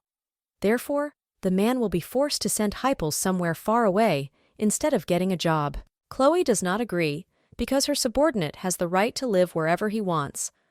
But this circle can diminish, as well as Damien's confidence in his wife. In this kingdom, the Duke's power takes priority over the freedom of the servants. The girl does not want to hear this, so she asks Tisse to lower her head. She grabs the man's tie, kissing him passionately. Confused, Damien hugs Chloe tenderly. Now the girl will not be able to escape. This time, the Duke himself draws her to him. The work of the Duchess is worthy of praise. Nevertheless, the fact that the girl kissed him for the sake of another makes the man jealous. Arriving at the Tisse estate, Chloe sat down to write a letter to her father. She apologized for her long absence due to lack of time. The girl did not even notice how the river was covered with ice. The Duchess lied to Lord Verdier that the servants welcomed her, and her husband did everything to make her feel comfortable. Chloe was to report that Hypels was fascinated by the Tisse estate, so he accepted the position offered here. The daughter assures that the father has nothing to worry about, so she ends the letter with warm wishes. Now Chloe goes to see a man playing pool. Damien was proud of his skill, but the girl saw that he was not playing by the rules, so he should lose the points. The Duke will be disappointed if his wife lied to him about not knowing the rules, just to keep him from campaigning. Chloe doesn't understand why Damien asked her out again in the middle of the night. She fulfilled her duties and improved relations with subordinates. But Tisse wanted her to lose to him, so he holds out the cue. The girl agrees, asking the terms of the game. She doesn't want to play if there's no gain, thus surprising Damien even more. Chloe offers terms. If she wins, then the Duke shouldn't invite her over so late again. Instead, the husband will take everything he wants from his wife when he wins. Such a schedule suits both. They start the game, and Chloe realizes that she can't trust Damien because he's going to fight unfairly. Herzog is fascinated by the girl's education in many areas. She once again fulfilled all his expectations. Tease asks if his wife knew that the essence of billiards is to trick the opponent into making a mistake. The man informs that distinguished guests are due to arrive in 2 days, so he hopes that the Duchess will give them a warm welcome. An important detail is the fact that among those present will be the meticulous Marquise Isabelle, so Chloe should be more careful in her preparation. The girl's hands trembled because the guest's name was painfully familiar. Because of her husband's insidious plan, she lost. Now Damien can take what he wants. His desire is Chloe's lips. The Duke had never been so sincere in his life. It was not for nothing that he mentioned the Marquise. A man wants to see his wife broken so that she releases all the emotions that she hides. The girl, stepping over herself, says that she has never felt such strong contempt for another. But the Duke considers it a compliment, so he confidently kisses her. He wants to hear everything that shuts Chloe up. She's about to yell at him for the way Tisa treated her, but the girl holds back her emotions again. Unless the Duke has further orders, she must leave. Left alone, Damien realizes that he underestimated the possibility of his wife driving him crazy. A few days later, the guests the Duke had warned about arrived. Chloe thanked them for the long journey and hoped for a comfortable stay at the estate. The Duchess, holding her head high, greeted Isabella. The Marquise was worried that her presence might embarrass the landlady. Chloe pretends not to understand what is being said. In fact, Isabella didn't want to come to an event where she would feel bad. The girl begins to cry because she did not expect such cruelty from the world. The Duchess does not understand whether her suffering can really be compared to that of a woman who accepts a man's theoretical mistress into her estate. Nevertheless, Chloe offers to prepare a room for the Marquis to relax, which causes a violent reaction from the guests. Isabella decides from the words of the lady that she is not welcome in the territory of Tise. The Duchess tries to rectify the situation, but whispers have already begun among those present. At this time, Damien joins the guests, who does not understand what happened. Chloe explained what was going on, but he didn't react. Isabella tries to attract attention to herself. She says that she should not have come because she knows the attitude towards widows and divorcees. The woman nearby calms down the Marquise, who is not to blame for her husband's death. Moreover, winter activities are difficult for a person who has arrived from warm countries. Chloe realizes that the guests are filled with dislike for her. The poor girl cannot be the Duke's wife, so they openly show their displeasure with food and drink. Damien wants to prepare a carriage for Lady Isabella. She apologizes for spoiling the Duke's event. Chloe assures the woman that she would not have sent her the first invitation if she felt uncomfortable with the Marquise's presence. If she feels better, the Duchess will be glad to see her again. A woman is free to leave if she feels unwell. The same applies to everyone present. The guests were surprised by the girl's dignified answer, so they embarrassedly report that they had no intention of leaving the event. Isabella realizes that she could not cause pity, so she says that she is better now. The Duchess thanks those present for their understanding and warns that now they have to bring out the pudding, selected for each one individually. Damien understands that Chloe has specially chosen the Marquise's favorite dessert, so he is grateful to her for taking care of the guests. When the girls leave the audience, Isabella abruptly stops crying. She understands that the new Duchess is not to be trifled with. The women gossiped among themselves, believing that Chloe had taken away from the Marquise a man who should have belonged to her by right. They are not happy that they have to skate in this weather, but have to put up with it because of their husband's business. Instead, Isabella considers women's gossip unfounded. She will get Damien at any cost. Meanwhile, the Duke was skating his wife on the ice. He wonders if the hidden struggle between the ladies has come to her. Chloe again behaved with dignity, despite the fact that she allowed herself to be beaten. The girl understands that Damien finds this situation funny, but if she allowed herself to show disrespect in front of women, she would lose respect. The Duchess cannot remain indifferent, because it will have a negative effect on the Tise family. The man wants to know if his wife is offended by him, but she won't admit it, because after their marriage, Chloe's life is in the hands of this man. She has no desire to be left alone in the middle of the lake because of some humiliation. This is what the girl amuses the Duke with. One of the husbands of the invited women wants to apologize for his wife's behavior, but Damien does not want to leave Chloe for a long time. Herzog is surprised that she wanted to see him because of such a trifle. Most of all, he is interested in what his wife is thinking about now. Damien does not understand if he will be able to satisfy himself if he finds out what is on the girl's mind. The Duke catches himself thinking that he wants to study her to the tips of his fingers, learn about her inner world, and most importantly, be the only one in Chloe's eyes. Does he really want the love of this woman? Lord Spencer does not allow the man to focus on feelings. Demian advises the husband to tell his wife to personally apologize to Chloe, and he should go to defend his wife. Approaching the rink, the Duke notices that the girl is in danger. The cart overturned, and the Duchess was already half underwater. Another moment, and Chloe falls under the ice with her whole body. She feels a piercing cold, but does not understand what is happening. Is this what her death will look like? The girl wants to see her father, Alice and Hippolytus, for the last time, but Issy manages to save her. Now the man has to push out the remaining water from the victim's lungs. The Duke is tormented by guesses that someone deliberately harmed Chloe, so he plans to take the girl to the rooms. The family doctor examined the Duchess. If Demian had not noticed her drowning in time, the cold water would have caused irreparable damage.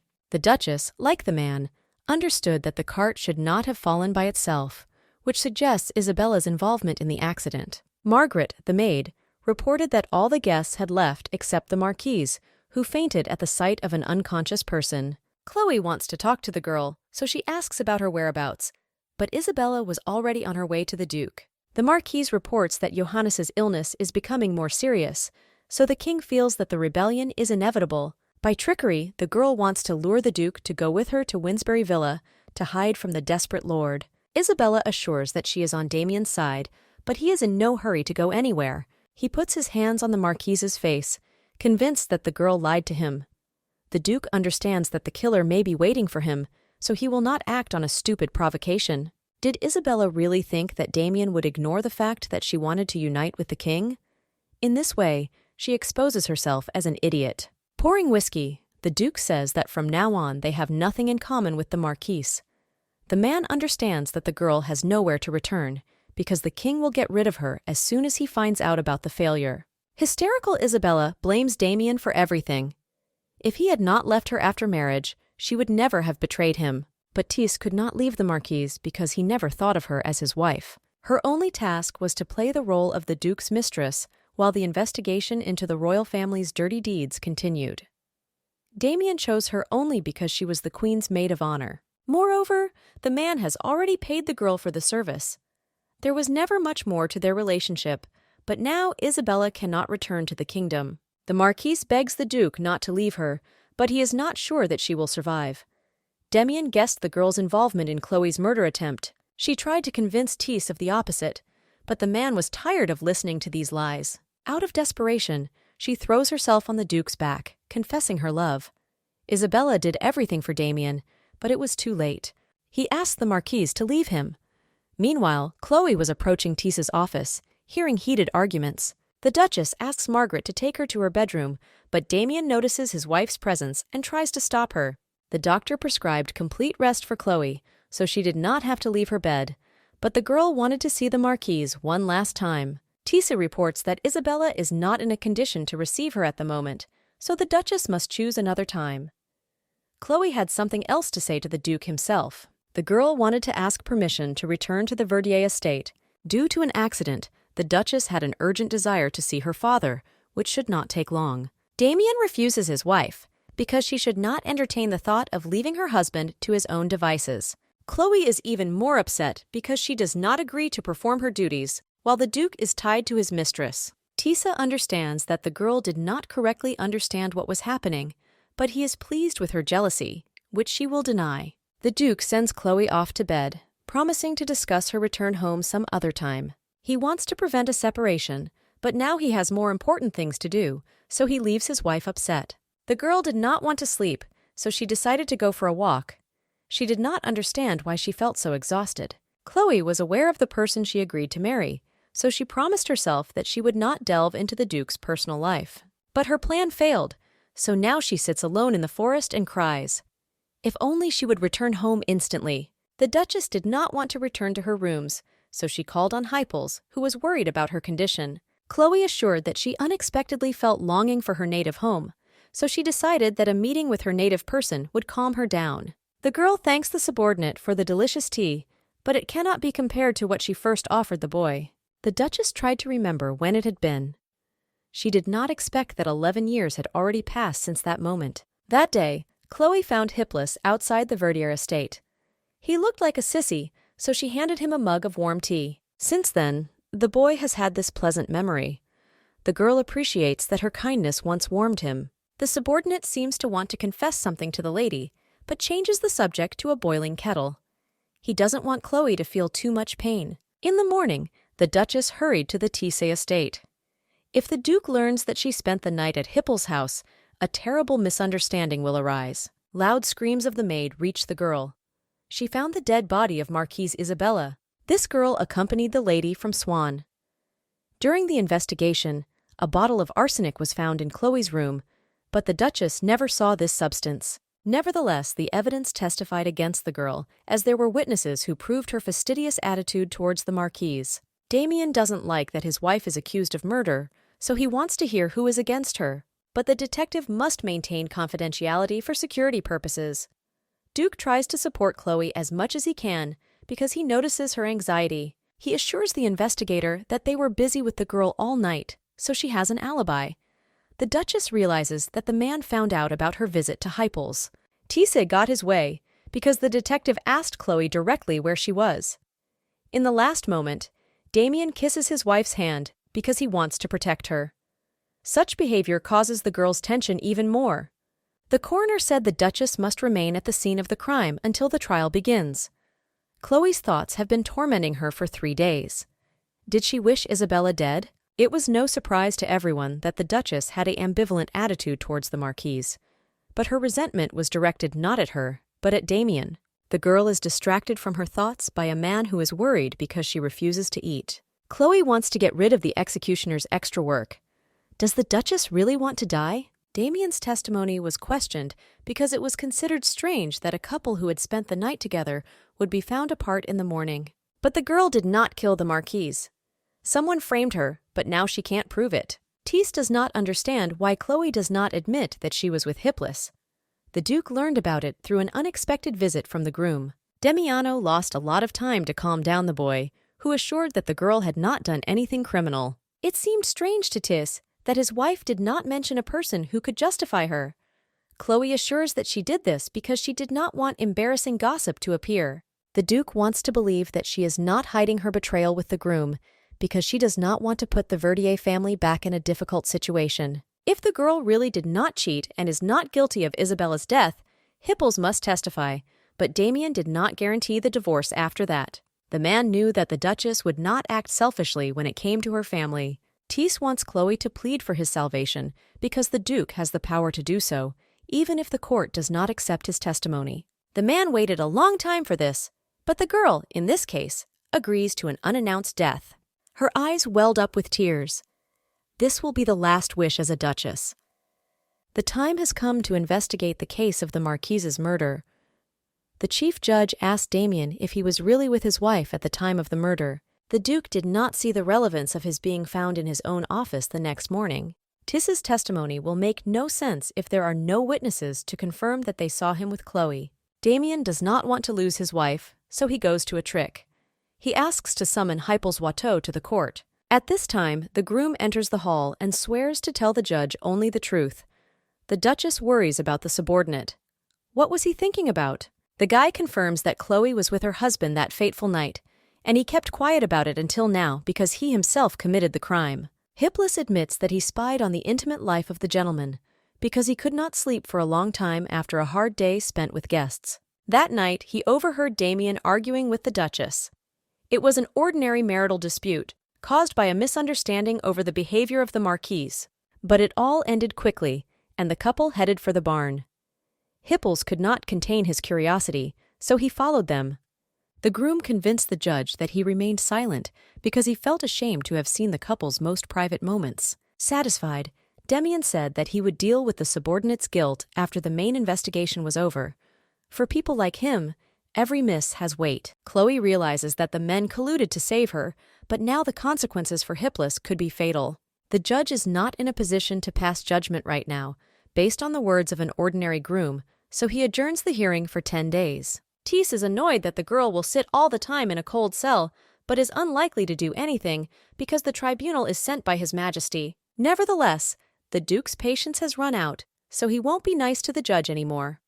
Damien shows the audience the button that the doctor found in the victim's mouth. This attribute is used only by subordinates. The Duke wanted to keep the Tissé family out of trouble, but if Chloe's harassment continued, he would take some measures. The husband will not keep another betrayal a secret, so he orders the arrest of the head maid immediately. After 10 days, Chloe was already in her room. Meanwhile, gossip spread around the estate that the king wanted to kill the Duke with Isabella's help. The Marquise was ordered to be killed because of the defeat.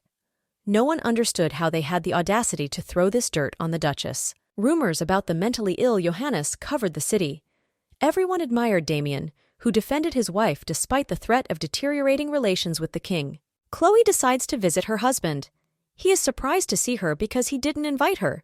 The Duke looks quite tired, so the girl wants to take care of him, bring him tea, but busy days call for something stronger.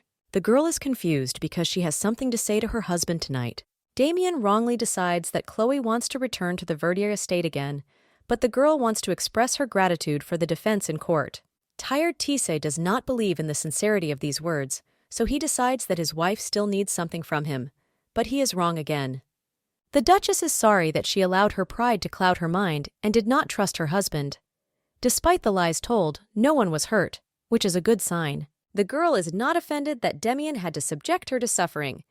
If he had done otherwise, the conflict with the royal family would have intensified. Nevertheless, Tissé made an enemy through her, thereby proving that Chloe is not indifferent to him. Since the Duke has expressed unwavering devotion, the girl must fulfill her marital and ducal duties. Damien laughs, but Chloe is serious about finding out why he still hasn't consummated their marriage. The man finds this question strange in the context of Thanksgiving, but the Duchess is convinced that one of her duties is to continue the Tissé family. Damien replies that he has not stooped so low as to use his power to gain intimacy with a woman who has nothing but contempt for him. Today, the man wants Chloe back in his bedroom. It was already late enough, as she always liked to remember. The girl did not understand herself. Until 2 weeks ago, she was convinced of her feelings for the Duke. But something broke. Damien always seemed selfish and cold, but he couldn't change since they first met. Chloe couldn't remember what it was that made her dislike him. She hoped that the former feelings had faded with time. The girl understands that she did not want to thank him with intimacy. She really wanted it. Chloe dreamed of throwing herself into Damien's arms and having him do whatever he wanted with her. The Duchess did not hate her husband at all. Nevertheless, he believed that the girl was unlucky to be married to a tyrant. On the day of Isabella's death, Tissé was visited by one of the lords who suspected that the royal palace was planning to declare war on the Duke. Both were aware of the true purpose of the Marquise's visit. The involvement of the maid in the death was obvious. If Damien gets the evidence, he can use it to his advantage. They decide to hint in the red veil that the king watched over the Duke with the help of his mistress, and when she became useless, he got rid of the girl. The bishop must receive an appropriate response. A familiar veil distracts Tissé from planning this. The man realized that Chloe was with Hypels. How to make her get rid of old habits harmful to their marriage. The Duke asked Weiss to remind him why he took the oath of allegiance. Damien saved his life, and he thanked him in this way. They have to adjust the plan in such a way as to cause similar feelings in the Duchess. So the Lord has to plant a jar of arsenic in her bedroom. Little aware of the conspiracy, the Duchess went for a walk. The maids discussed the sunny day, unusual for these parts. One of them notices that every time Chloe went out, she returned accompanied by Damien. It seems that they have become close. Gossip has it that the couple's relationship didn't look promising when she first visited the Tissé estate.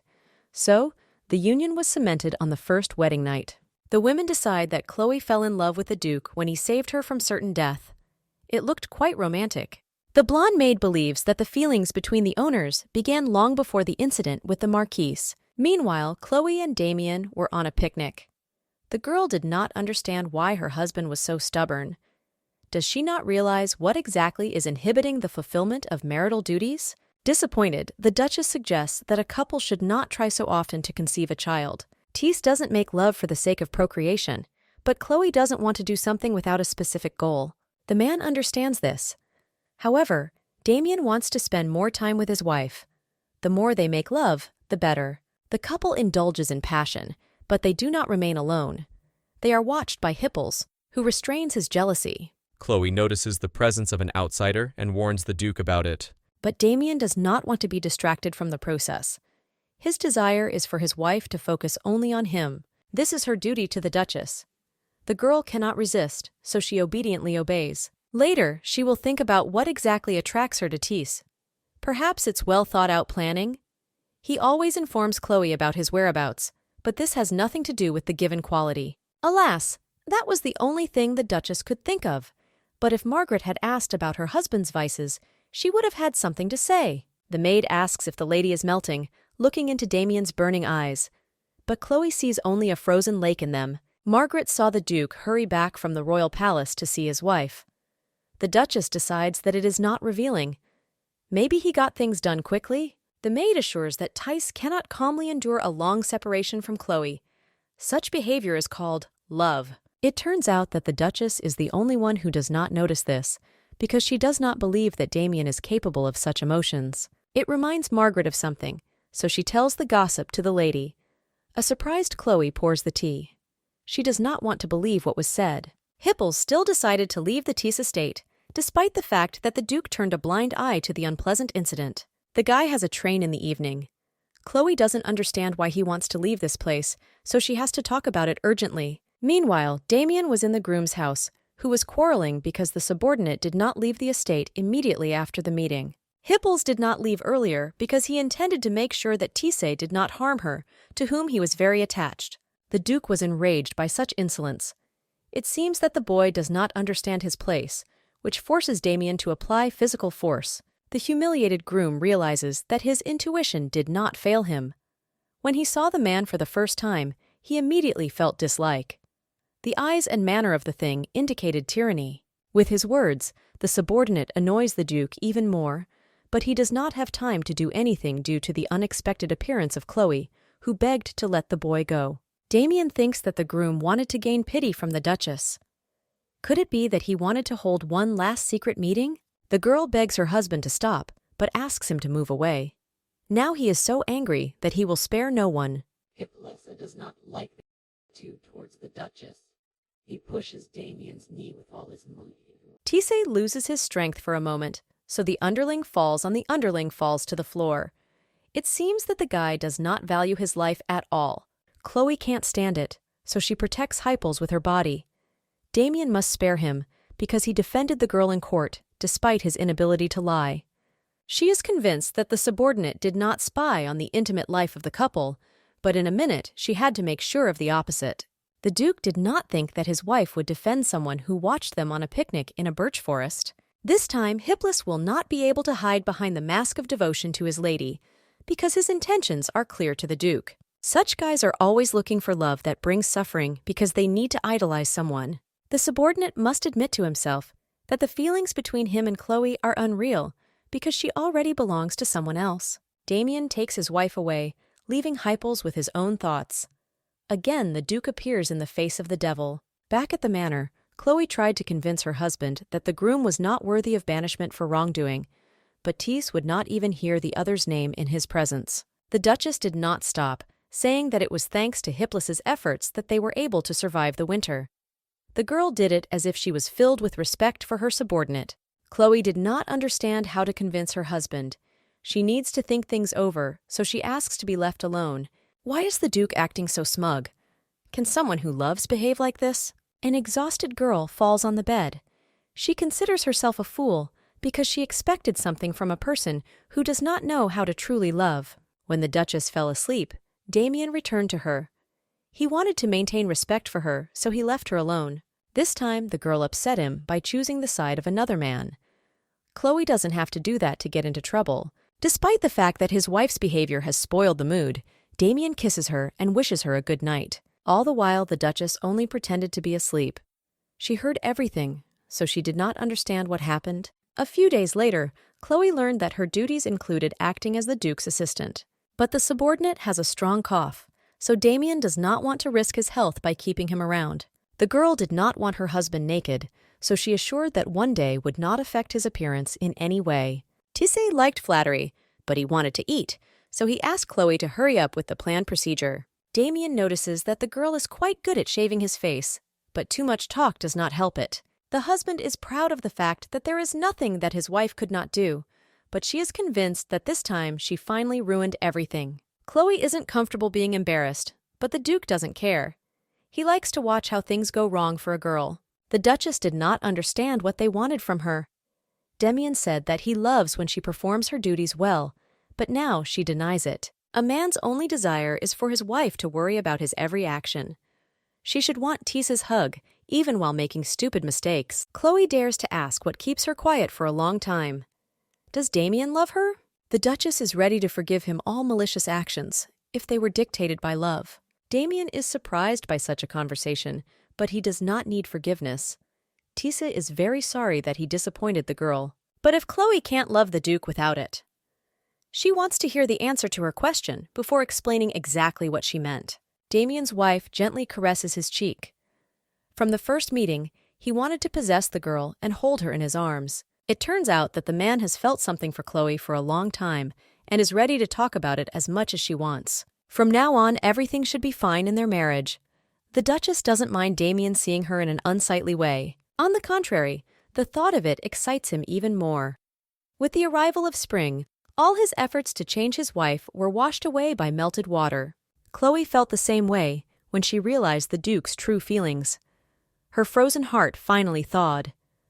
Meanwhile, Hipplis found himself back at the Tissé train station, where he met Lord Weiss. The boy tells the Lord that he is heading for new ventures, so he decides to leave town. In addition, a number of unpleasant events took place. The Lord suggests that Damian let a subordinate go with a good letter of recommendation because of a service rendered. The man is convinced that the Duke is grateful for the help, but Hipples has his doubts about it. Nevertheless, Damian has been in love with Chloe for a long time, so he is glad to save his wife, although he shows emotions in a peculiar way. The marriage of these two seemed impulsive to a subordinate, but the Duke had been planning it for many years. These reflections led Weiss to offer Hipples a job at the monastery where his mother works if he did not receive the desired letter. The guy realizes that the Lord can confirm his suspicions about Tissa because he has known him for a long time, so he decides to prolong the conversation. The former groom finds it hard to understand why the Duke would let his lover suffer by being accused of murder, so he plans to avoid Damian at all costs. Hipplis sees the Lord's surprised face, so his suspicions were justified. Weiss unknowingly betrayed the Duke's cunning plan. He doesn't understand what Tisse wants from Chloe, but decides to abruptly turn the conversation to job hunting. There is no escaping the Lord's responsibility if Damian finds out that he has fallen into a trap. Now Weiss can't refuse Hipplis to keep the person who knows more about Isabella's death closer. He offers the boy to follow him. Chloe was walking near the Tissé estate. After a long time, she gathered her thoughts to write a letter to her father. The Duchess has been receiving frequent messages from the southern branch, so she decides that it could have been Alice. Her girlfriend also sends feedback, although she does not have a clear address.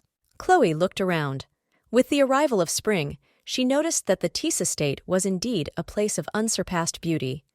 The girl arrived for the first time in these parts in winter, and the period of cold seemed endless. She could not imagine that one day she would fall in love with her new home. Meanwhile, Damian scares his wife by approaching from behind. He couldn't leave the Duchess alone on her day, so he ended the meeting early. The man drives Chloe into the paint, worrying about her long seclusion. Tissé notices a letter in the girl's hands, the content of which interests him. The Duchess could not let him see the note, so she assured him that there was nothing special in it. Chloe got her hands on the last stamps commemorating the victory in the war 2 years ago. They used to be bought quickly, but now they are not popular. Among the stickers was an image of Tisse. The girl misleads Damian by saying that she bought the summer solstice strawberry stamps because of the Duke's interest. But the man does not believe in this, so he snatches the letter from his hands. He cannot suppress his curiosity when his wife is let out in this way. The Duchess tries to stop this, so she pushes Damian's hand, causing the envelope to fall into the fountain, so that Chloe didn't do it, but the man still saw the stamps. Tissa wonders when his face started to look like a strawberry. The girl does not accept jokes because she lost what she had just acquired. Damian notices this, so he offers to fish the stickers out of the water for her. The Duchess begs to forget about it because she was actually forced to buy them, but Tissa was unstoppable. The husband fished out the stickers one by one, despite his wife's orders to get out of the water. Chloe didn't care that Damien was completely wet and that outsiders were looking at him. The Duke does not care about others, but it is valuable that his wife bought stamps with his image, despite frequent meetings. With his act, the man thanked Chloe. Meanwhile, the thought of intimacy with her in a convenient place nearby closed in his head. Damien offers his wife to stay at the hotel for a short time to enjoy each other, but the Duke, as always, surprised with his unexpectedness. There was a cafe on the first floor, so the couple had tea with dessert. Did Chloe expect more? The girl reports that she had to go for a walk in order to send an urgent telegram. Damien is surprised that she hasn't heard the latest news about her father. He asks Chloe to remember the forest he received as her fiancé from the Verdier estate. It was no secret to everyone that there was a gold mine there. But the find did not bring the residents the desired benefit, because the place already belonged to Tisa. Nevertheless, the Viscount said nothing about this son-in-law. His modesty only hurt. Chloe does not believe that her father could have cheated because of money, but Damien still decided to give Lord Verdier 50% of the shares of the gold mine. The girl is grateful for the gift, for which the Duke asks her to serve a piece of tacho with buttercream and chocolate mousse. Chloe puts the dish in the mouth of her husband, who believes that only such a combination allows him to fully enjoy the dessert. Unexpectedly for the two, the Duchess begins to cry. She realizes how ridiculous she looks at this moment, so she tries to hide her tears from Damien. She dislikes Tisa's taunts, but he seeks to find out the reason for his wife's upset, pulling her hands to him. The Duke had only expected to hear those words in the bedroom, but Chloe now expressed genuine admiration. A man tenderly kisses his wife's hand. Damien is proud that he was able to charm the girl. It will be interesting to see her reaction if he gave Lord Verdier all the shares in the mine. The couple walked until dusk. The Duchess asks if the man wants anything special, but he no longer needs it. Damien found what satisfied him the most: flattery from Chloe. The girl is pleased to hear this. She decides to kiss her lover on the bridge, which, according to gossip, gives couples a strong union. A few days later, a musical performance took place in Swan, to which the Tease couple were invited. Weiss asked Chloe if it was the first time she was watching a concert by Julian White, whom the Duke adored so much. Damien is intrigued by his wife's answer. It turns out that the girl often played the piano when she lived in the Tise estate. The Duke asked the Lord to get rid of his wife, who doesn't need too much help to feel relaxed. The discussants are joined by a man who is happy to meet his cousin. Chloe recognizes him as Prince Johannes. Weiss and Chloe salute the visitor, hoping that he finds some common sense. The Duchess says she was touched to receive a letter of congratulations from the royal family, but Damien doesn't let his wife stay long, grabbing her hand. Johannes is surprised that Tisa can care about someone. A similar marriage changed him. The prince could not imagine that the cruel Duke would become a loving husband, because in his relationship with the Marquise, he behaved differently. Johannes wants the cousin to visit them more often and talk about the two married lives. Chloe feels the tension in the air due to the fact that the prince offered to send the girl to the royal palace. Their family just needed a new maid of honor. Enraged, Damien left his seat. His cousin assures that he was joking, because he would not dare to do such a thing to the Duchess. Nevertheless, he considers Tisa his loyal subordinate. Everyone present understands what Johannes got himself into with these words, but Damien decently advises the prince to keep his mouth shut until he turns his neck, which makes the boy mad. Tisse can't afford such an attitude towards a heathen, so he punches him in the face. After leaving the premises, the Duke hurried to the station. Weiss asks if the man saw the killers in the theater. Damien is convinced that there were 3 of them, which indicates the desperation of the royal family. Johannes's appearance in public must also have had a purpose. The prince wanted to show what was blooming and smelling. The king's health deteriorated sharply, which worried the heir. The lord hears that the Duke will not stay at Swan's House of Roses, but will go immediately to the Tise estate. Damien can't stay put for long after seeing how Johannes is behaving. Moreover, the summer festival is about to start at home. The fact that Chloe would choose the best strawberry really puzzled Weiss. Meanwhile, the Duchess was waiting for her husband at the station. He had to finish all the affairs and join her. If not, then the girl must go to Tise alone. Due to the situation that happened the day before with Isabella, Damien's relationship with the royal family seemed strained. Maybe she shouldn't have left him. The girl was approached by a station employee who was interested in how long the Duke would arrive, but Chloe herself did not know this. The man arrived when all the trains had left and saw a lonely girl. He asks his wife why she did not go to the Tise estate. Chloe could not harm so many people because of Damien's delay, abusing the privileges of noble origin. The man does not understand why the Duchess stayed alone at the station, exposing herself to danger. But Chloe is not so heartless as to leave her husband in an unpleasant situation. They won't have time to go to Tisa, so Damien offers to visit his wife's homeland. The girl's eyes lit up. Despite the Duke's inability to openly express his feelings, she loved him for his unusual way of doing so. The couple gets on the train to Verdier. They are no longer able to contain passion, so they succumb to it head-on. Damien realizes that winning the crown was one step away from him, but he chose to return with Chloe, winning her heart. She needs to know how much a man loves her. The Duke really can be gentle now and then. Tisi realizes that his mother was right about him, but his wife shouldn't know the dirty details of his love affair. After the couple's visit, Lord Verdier wrote a letter to his daughter. Her father could not hold back tears when he saw her sitting on the train with the Duke. Chloe's unexpected visit was the best gift ever. Alice also did not forget her husband, so she sent her portrait. Lord hopes that the Verdier family will be reunited very soon. Father heard about the summer festival in Tisa. He wants his daughter to live every day like a holiday and enjoy it. Meanwhile, at Damien's family estate, the couple made love. Chloe warned her husband that his mother could appear at any moment. The Duke does not want to stop despite the lack of time. He likes to see how his wife goes with her mind through him. The act of love is interrupted by the elder Tisa, who is dissatisfied with the long preparation of her daughter-in-law. Damien is not lost, reporting that he needed his wife's support before the race. The woman laughs, hoping that Chloe's hard work will not go to waste. Embarrassed, the Duchess turns away from mother and son. When they went out for a walk, the Duchess told her mother-in-law that she did not like planting strawberries because of the large crowds involved. After the morning situation, the woman would not believe that Chloe could be shy, but the Duchess's duty is also an intimate life. Among the runners, the girl finds Damien, who, in her opinion, is dressed lightly for the race. Tisa's mother understands that it is not easy to find a common language with her son, because he was ambitious from an early age. Damien's father had always said that this quality would bring success, but the Duke had too much of it. When the man was still small, his mother tried to be a role model for him and developed a sense of loyalty to the royal family. But children do not always grow up as parents want. Now the Duke is in for a big change if the king dies and the prince's reputation sinks. The world around him is also changing. Chloe understands that the woman is trying to say something, so she asks about it directly.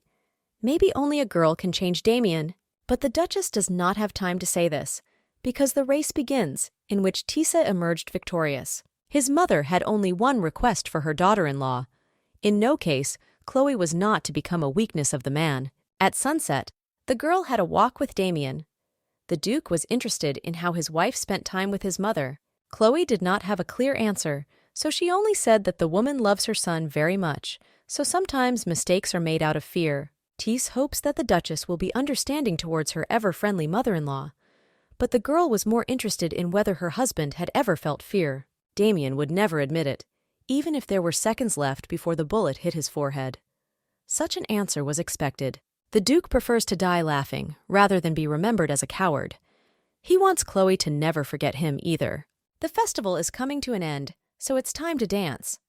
The Duchess has been practicing walking all the time thanks to the donated prosthesis, but she still feels insecure. Chloe promises that one day she will give flowers to her husband in the same way that dancing girls did for their partners. The girl heard that such a ceremony is traditional for the summer festival. Damien smiles because women have never given him flowers before. The Duchess suggests that the lovers in Tise simply could not do so because of the risk of facing disfavor. The husband does not understand what his wife assumed, that he is capable of losing an innocent life. Chloe still didn't understand who Damien really was. She remembered the first meeting and the kiss. Then the Duke seemed the most proud man. His offers were more like threats. Tise has no idea how many times the girl's world has turned upside down because of this. At this time, it starts to rain, but Chloe doesn't pay attention to it. Although she is afraid, she wants to be her husband's weapon. The girl tells the details of the conversation with Damien's mother. Does she want to join the Duke on the battlefield? Chloe remembers Tise's conviction, said at the beginning of their acquaintance, which throws him off track. Life is a continuous war, especially for people like her. The Duchess knows that Damien will always protect her, so she must do everything to support him. Tis tenderly kisses his wife. He assures that the girl has never been and will not become a man's weakness. It will always be like that. The couple no longer noticed the raindrops, left alone with him. After some time, everyone around them got used to the warm shower, so they returned to the place of celebration. Damien asks his wife if she knew that the birthdays of the inhabitants of Tise almost coincide. Chloe guessed it was because of their parents meeting during the festival celebration, and she was right. Passion is contagious, so the Duke offers to set an example to his subordinates by inviting them to a dance. The girl feels uncomfortable because of the large number of people present. She worries that she might be ridiculed for not being able to move well. Damien lifts his beloved in his arms, assuring that no one will hurt Chloe as long as he is around. They start dancing. The Duchess enjoyed the process, but after a while felt that she confirmed her leg. Tis was afraid for the girl, but she reacted quickly, getting rid of the uncomfortable shoes. Now nothing will prevent the dance. At one point, Chloe stops abruptly to thank her husband for inviting her. The girl apologizes for not agreeing to dance with him in the House of Roses. Meanwhile, the rain began to intensify, so the couple was forced to interrupt the dance. The guard announced that Tis's carriage had already arrived, but Chloe did not want to leave this wonderful place. The Duchess wants to continue dancing with Damien. She will move for him, even with a return to the estate.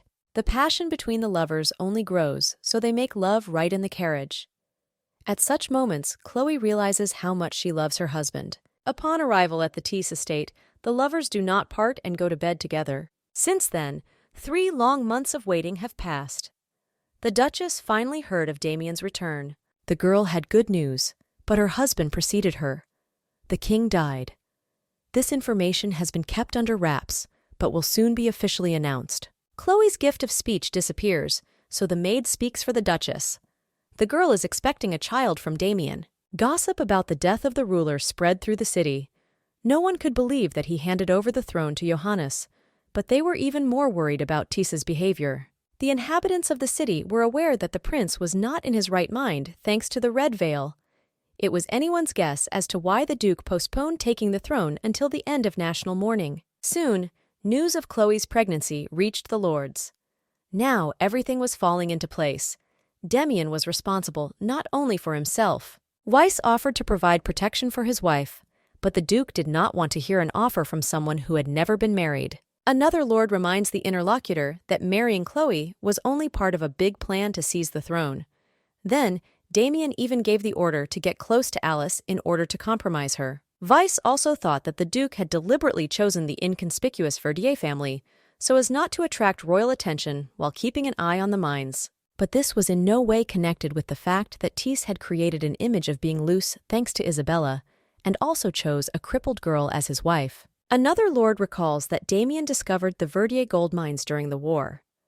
The men abruptly interrupt the conversation because they noticed that someone was following them. Still, they have no choice but to follow the Duke's orders, despite their inner doubts. The conversation of the lords was overheard by Hipples.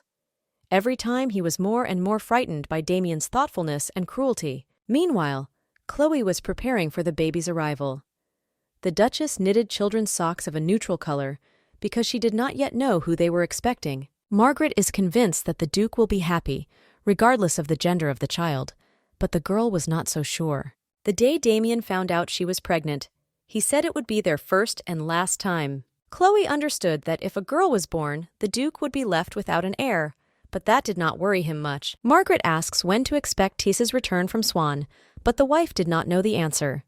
It has been 2 weeks already, but the country had a turbulent period. One of the subordinates knocked on the door, who informed about the arrival of Tis's lawyer, Lord Chelsea. The guest had a letter for the Duchess, in which it was said that Damien was ready to transfer the name and title to the firstborn, regardless of the child's gender. There should be no mistake because the lawyer wrote down every word the Duke said, but Chloe was doubtful because all of this was not compatible with the law of the kingdom. But Damien always denied them.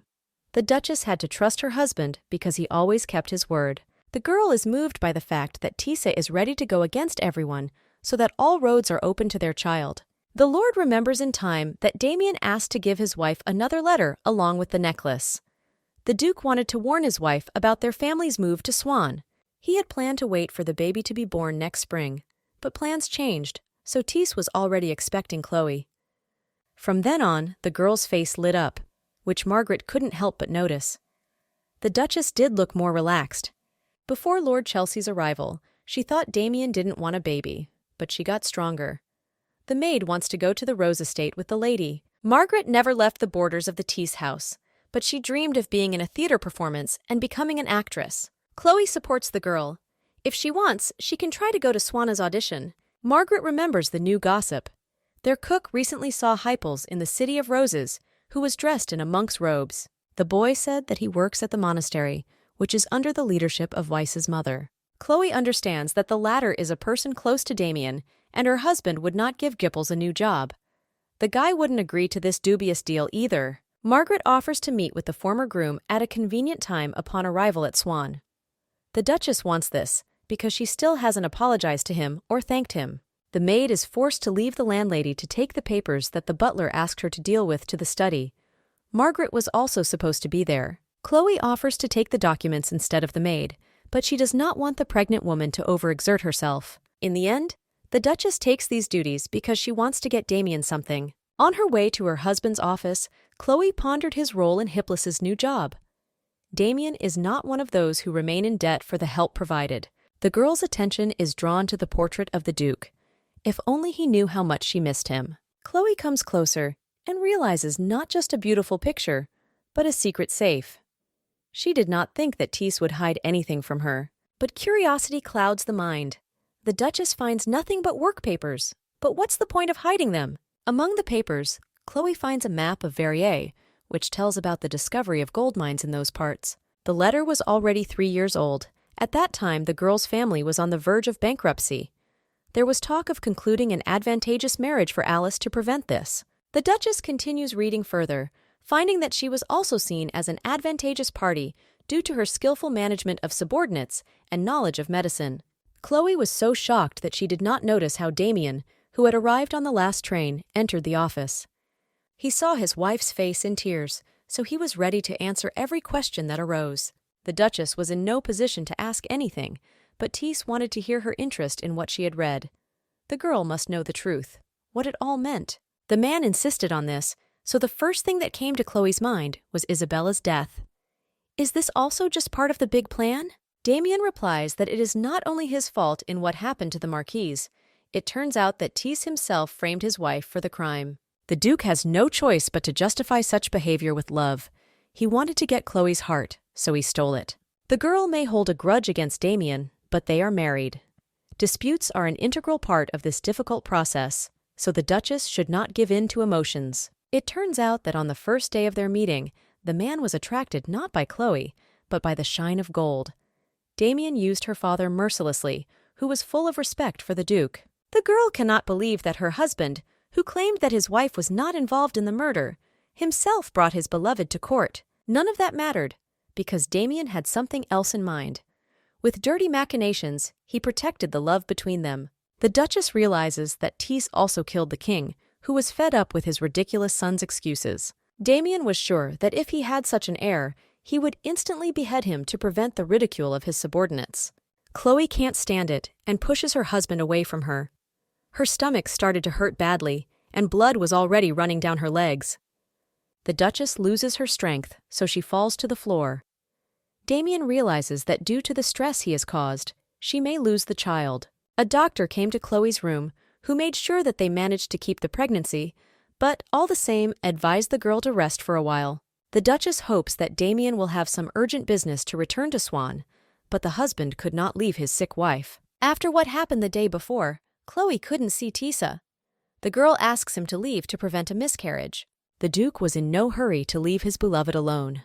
From now on, when the pregnancy was causing her harm, he saw nothing good in the birth of a new life. In the end, Damien was forced to leave. Left alone, Chloe reflected on the fact that the entire period of her married life had gone according to plan. It seems that every time the husband calculated in advance what his wife could do for the sake of loved ones. Tease did not want to believe that everything would end like this. He wants to apologize and promises himself that he will always protect his beloved. Lord Weiss arrives to the Duke, who has brought news of an epidemic coming from the south. It is a pity that this happens immediately after the death of the king. The man also reports that Johannes wants to conduct the coronation as soon as possible, despite the current situation. But after seeing how the assistant died of an illness right in front of the prince, he urgently left for a villa on the outskirts of the capital. There were rumors that the king's heir had merged with Carter's duchy, which could complicate Damien's conquest of the throne. Weiss suspects that the Duke does not dare to make any decisions because of his wife's unsatisfactory condition. Tice really didn't want Chloe to see him as a killer of his own people, but that didn't matter now. Perhaps it would be better to show her true face. Damien orders the Lord to begin preparations to get rid of Johannes. The Duke refuses Weiss's help unless he wants to act directly. Tice himself will do his cousin a favor by ending his life and let Chloe know that she loves her husband no matter what. Sitting down to dinner, the Lord says that it is a great honor for everyone to have the Duchess stay at the table. The girl replies that her duty is to be close to Damien until he left on business. Weiss feels the tension between the couple, so he defends the Duke, assuring him that he will end things sooner just to see his wife, to whom he feels a strong attachment. Chloe thinks that everything is clearly planned by her husband, as always, so neither she nor the Lord have reason to worry. Damien wants to believe that the woman who has become an integral part of his life has great respect for him. The Duchess does not support flattery in her direction. The tension at the table only grew, so those present assured that they would look forward to the fact that Tice's child would grow up in another world. The words of the invitees seemed to pass by Chloe, who believed that not all people seek change while enjoying what they have. Everyone feels embarrassed by the couple's argument, so they change the topic to the cooling dish. Moreover, the Duchess must eat well while she carries the child. Damien notices that something is wrong with his wife. Chloe tries to get up from the table to leave the room, but falls unconscious. The Duke wants to wake up the girl, but all attempts are in vain. The doctor says that there is no cure for this disease. The only thing left for everyone is to pray that Chloe will be able to cope on her own. Damien has the last hope for the existence of pills that alleviate the symptoms of the disease. The doctor said that the Duchess had given specific orders not to inject her with anything that could harm the baby in any way. The drugs that Tice had in mind could lead to an abortion. Chloe knew about it, so she made a warning. The doctor could not prescribe a treatment that the patient deliberately refused. Damien's mother is the first to realize that the girl values her child's life more than her own. But the husband does not want to lose his wife because of a minor threat. Moreover, he is convinced that his heir is not so vulnerable. The doctor was ordered to give Chloe the necessary medication. All the time, Damien did not leave his wife's bed until she woke up. The girl said that she saw her mother in a dream, so she was happy. Before that, she could only hear her voice. The daughter received a bouquet of forget-me-nots from the woman, which were collected near the river. Everything happened the same as in childhood. The flower petals reminded Chloe of Damien's eyes. The Duchess was interested in whose color their child would take, hers or her husband. Tice explains that the girl must first recover to find out. He hands his beloved a glass of medicine. Damien doesn't want to explain what's in it, so Chloe refuses to accept it. If she continues in the same spirit further, then the Duke will be forced to give the potion by force. Persistent behavior eventually proves Chloe. How can a man give her poison that will save the Duchess's life but kill their baby? Tice asks his wife to listen to him.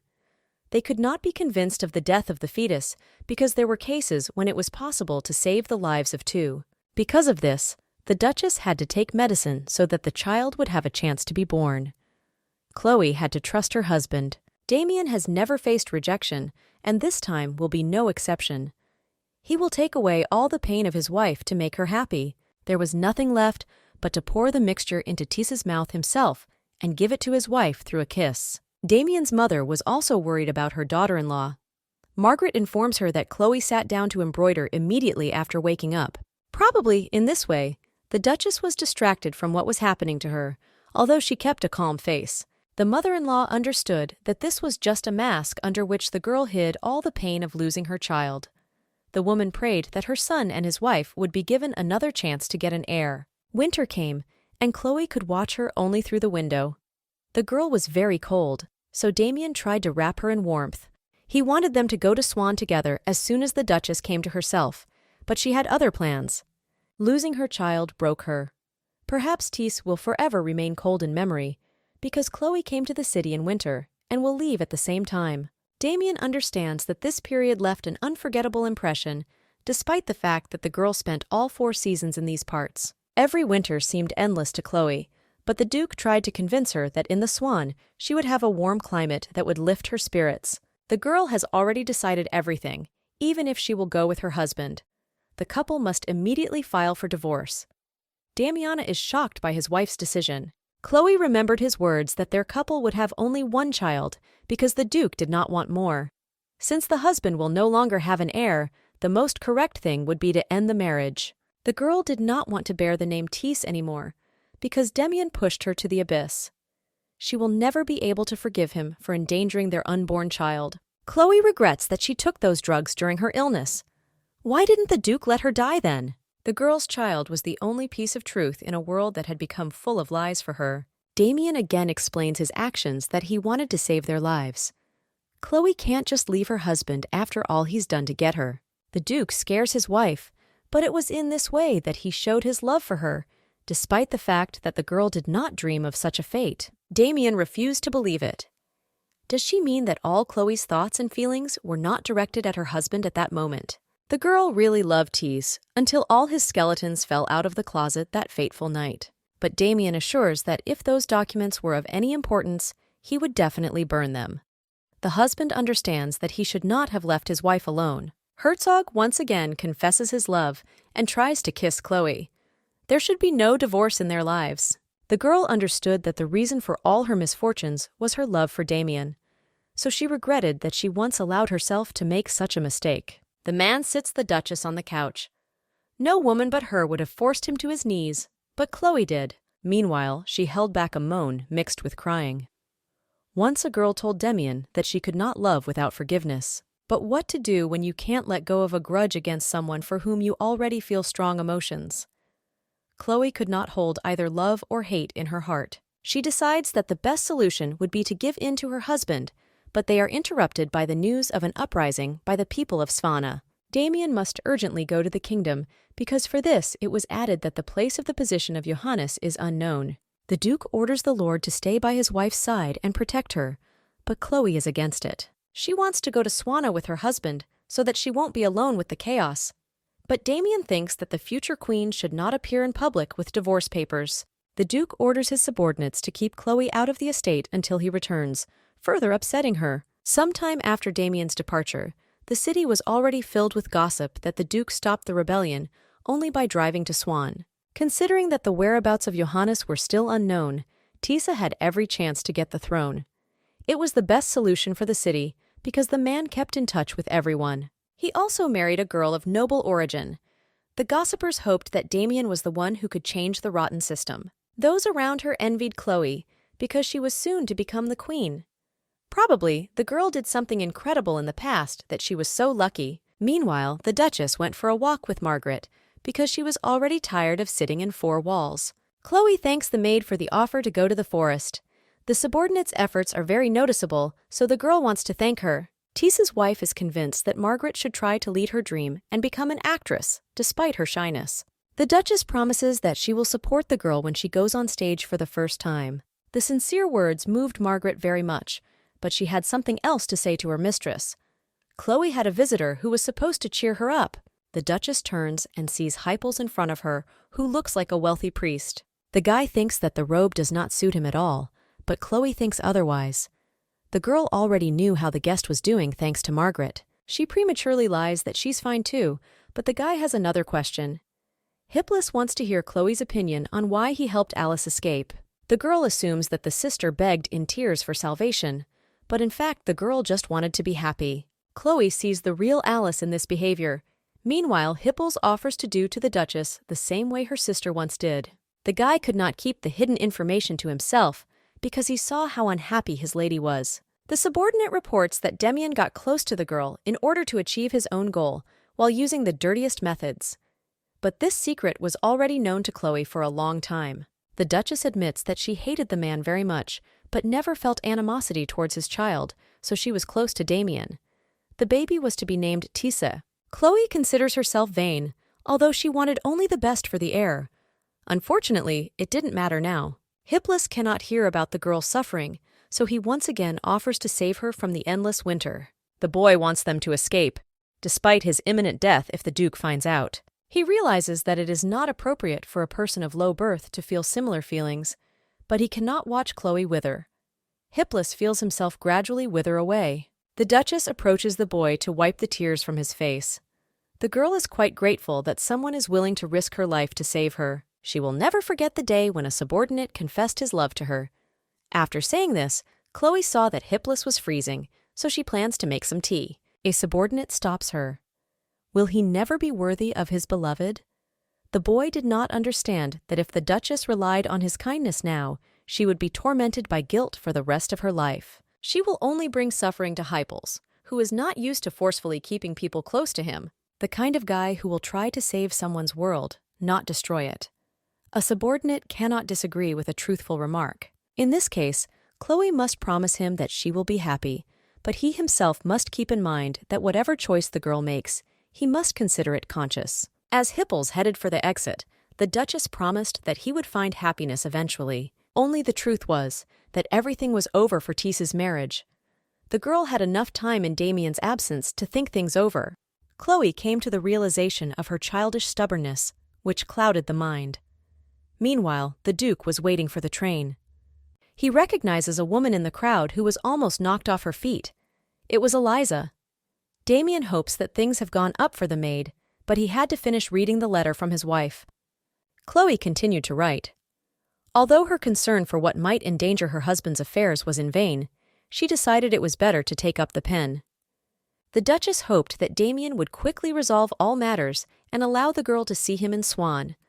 She assured that Tissé is the only person capable of conquering her heart. Although the future king understood that in the words of his wives there could be not only admiration, but also cunning, he wanted to believe that they would be the only ones for each other. Now they will be free from all worries. It's time to start over. But the Duke's ardor fades as soon as he returns to the Tisse estate.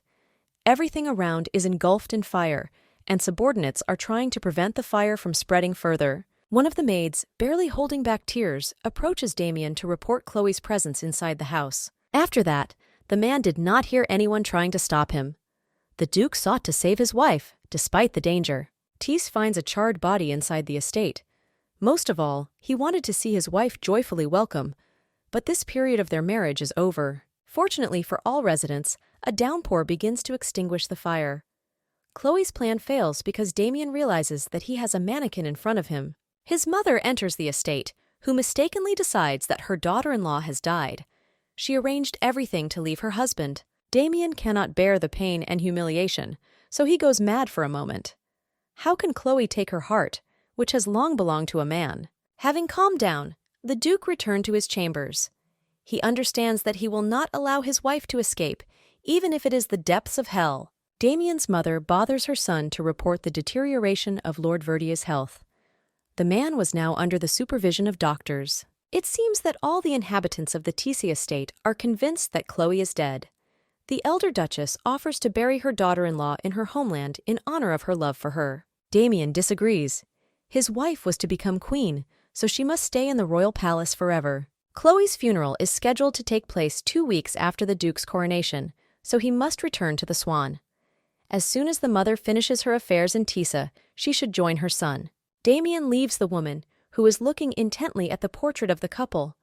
The image makes her think that the deceased felt pain when the man squeezed the girl's hand so hard. It really was, so Chloe is forced to run away. The Duchess is accompanied to the train by Eliza, who is distressed by her great humanity. The girl thanks the maid for her help, but she believes that the Duchess did more by saving her grandson. Eliza is ready to help Chloe at any time, and with these words puts the girl on the train to Winsbury. The Duchess was happy that her husband had been defeated for the first time. I wonder if Damien will like his wife's gift. In the ideal world that Tissette sought to create, there was no place for Chloe, no matter how many flaws she had. Spring passed, and Damien swore to devote his life to the prosperity of Swanton, becoming king. Among the good news, there was also the offer of a solid reward for the capture of Johannes, who had left his native city and throne. Weiss stopped by Damien as usual. The men discussed that the prince had most likely sought protection in the Cathar Duchy because he did not have the strength to escape on his own. The lord reported the rumors about their new monarch. People around said that this fanatic shot a subordinate because of the humiliation of his mistress. If such a person agrees to unite with Johannes, then all the inhabitants of Kader should sympathize with the limitations of their monarch. But in the case of a great threat from the prince, Damien easily assures the beginning of war. Weiss wondered when the king planned to bury his wife. 2 months have already passed, and Tisa must understand that there are many prying eyes in the palace. Damien does not understand why the lord is convinced that the man is not comfortable sleeping next to the coffin. Weiss doesn't understand such jokes because she doesn't want to serve the Mad King. The king asks to leave him alone so that the subordinate does not see too much, but the lord is worried about the moral state of the lord. Weiss asks the man to behave as usual, but Damien does not listen to him. The king plans to hold a funeral in 10 days. It's time for Chloe to rest in peace. The day seemed surprisingly rainy, so no one was standing near the girl's grave. Only Damien watched through the window. The king wonders how his wife feels, being buried in the place where she promised to do everything for her beloved. A man remembers the beauty of a girl, even when she quarreled with him. If only he had taken her with him, she would be by his side now. Perhaps if Damien had realized his feelings earlier, he would not have wanted to cut Chloe's throat because of the sense of loss. He would passionately kiss her neck instead. The king is distracted by a subordinate who brought a parcel from the deceased, which the girl had sent shortly before the accident. Damien takes the package and, left alone, eagerly opens it. The man sees a stamp with the Tease family portrait in front of him, recalling the situation when he fished out the stickers from the fountain for Chloe. Something seems to break in the middle, so Damien's exhausted hand hurts the glass of whiskey. One of the pieces of debris injured the king, but he was of little concern. A man wants to die in order to be reunited with his wife, but as if something otherworldly is stopping him from committing suicide. Tise reconciles with Chloe, who says that, even after death, their paths will diverge into heaven and hell. They could not be in one place.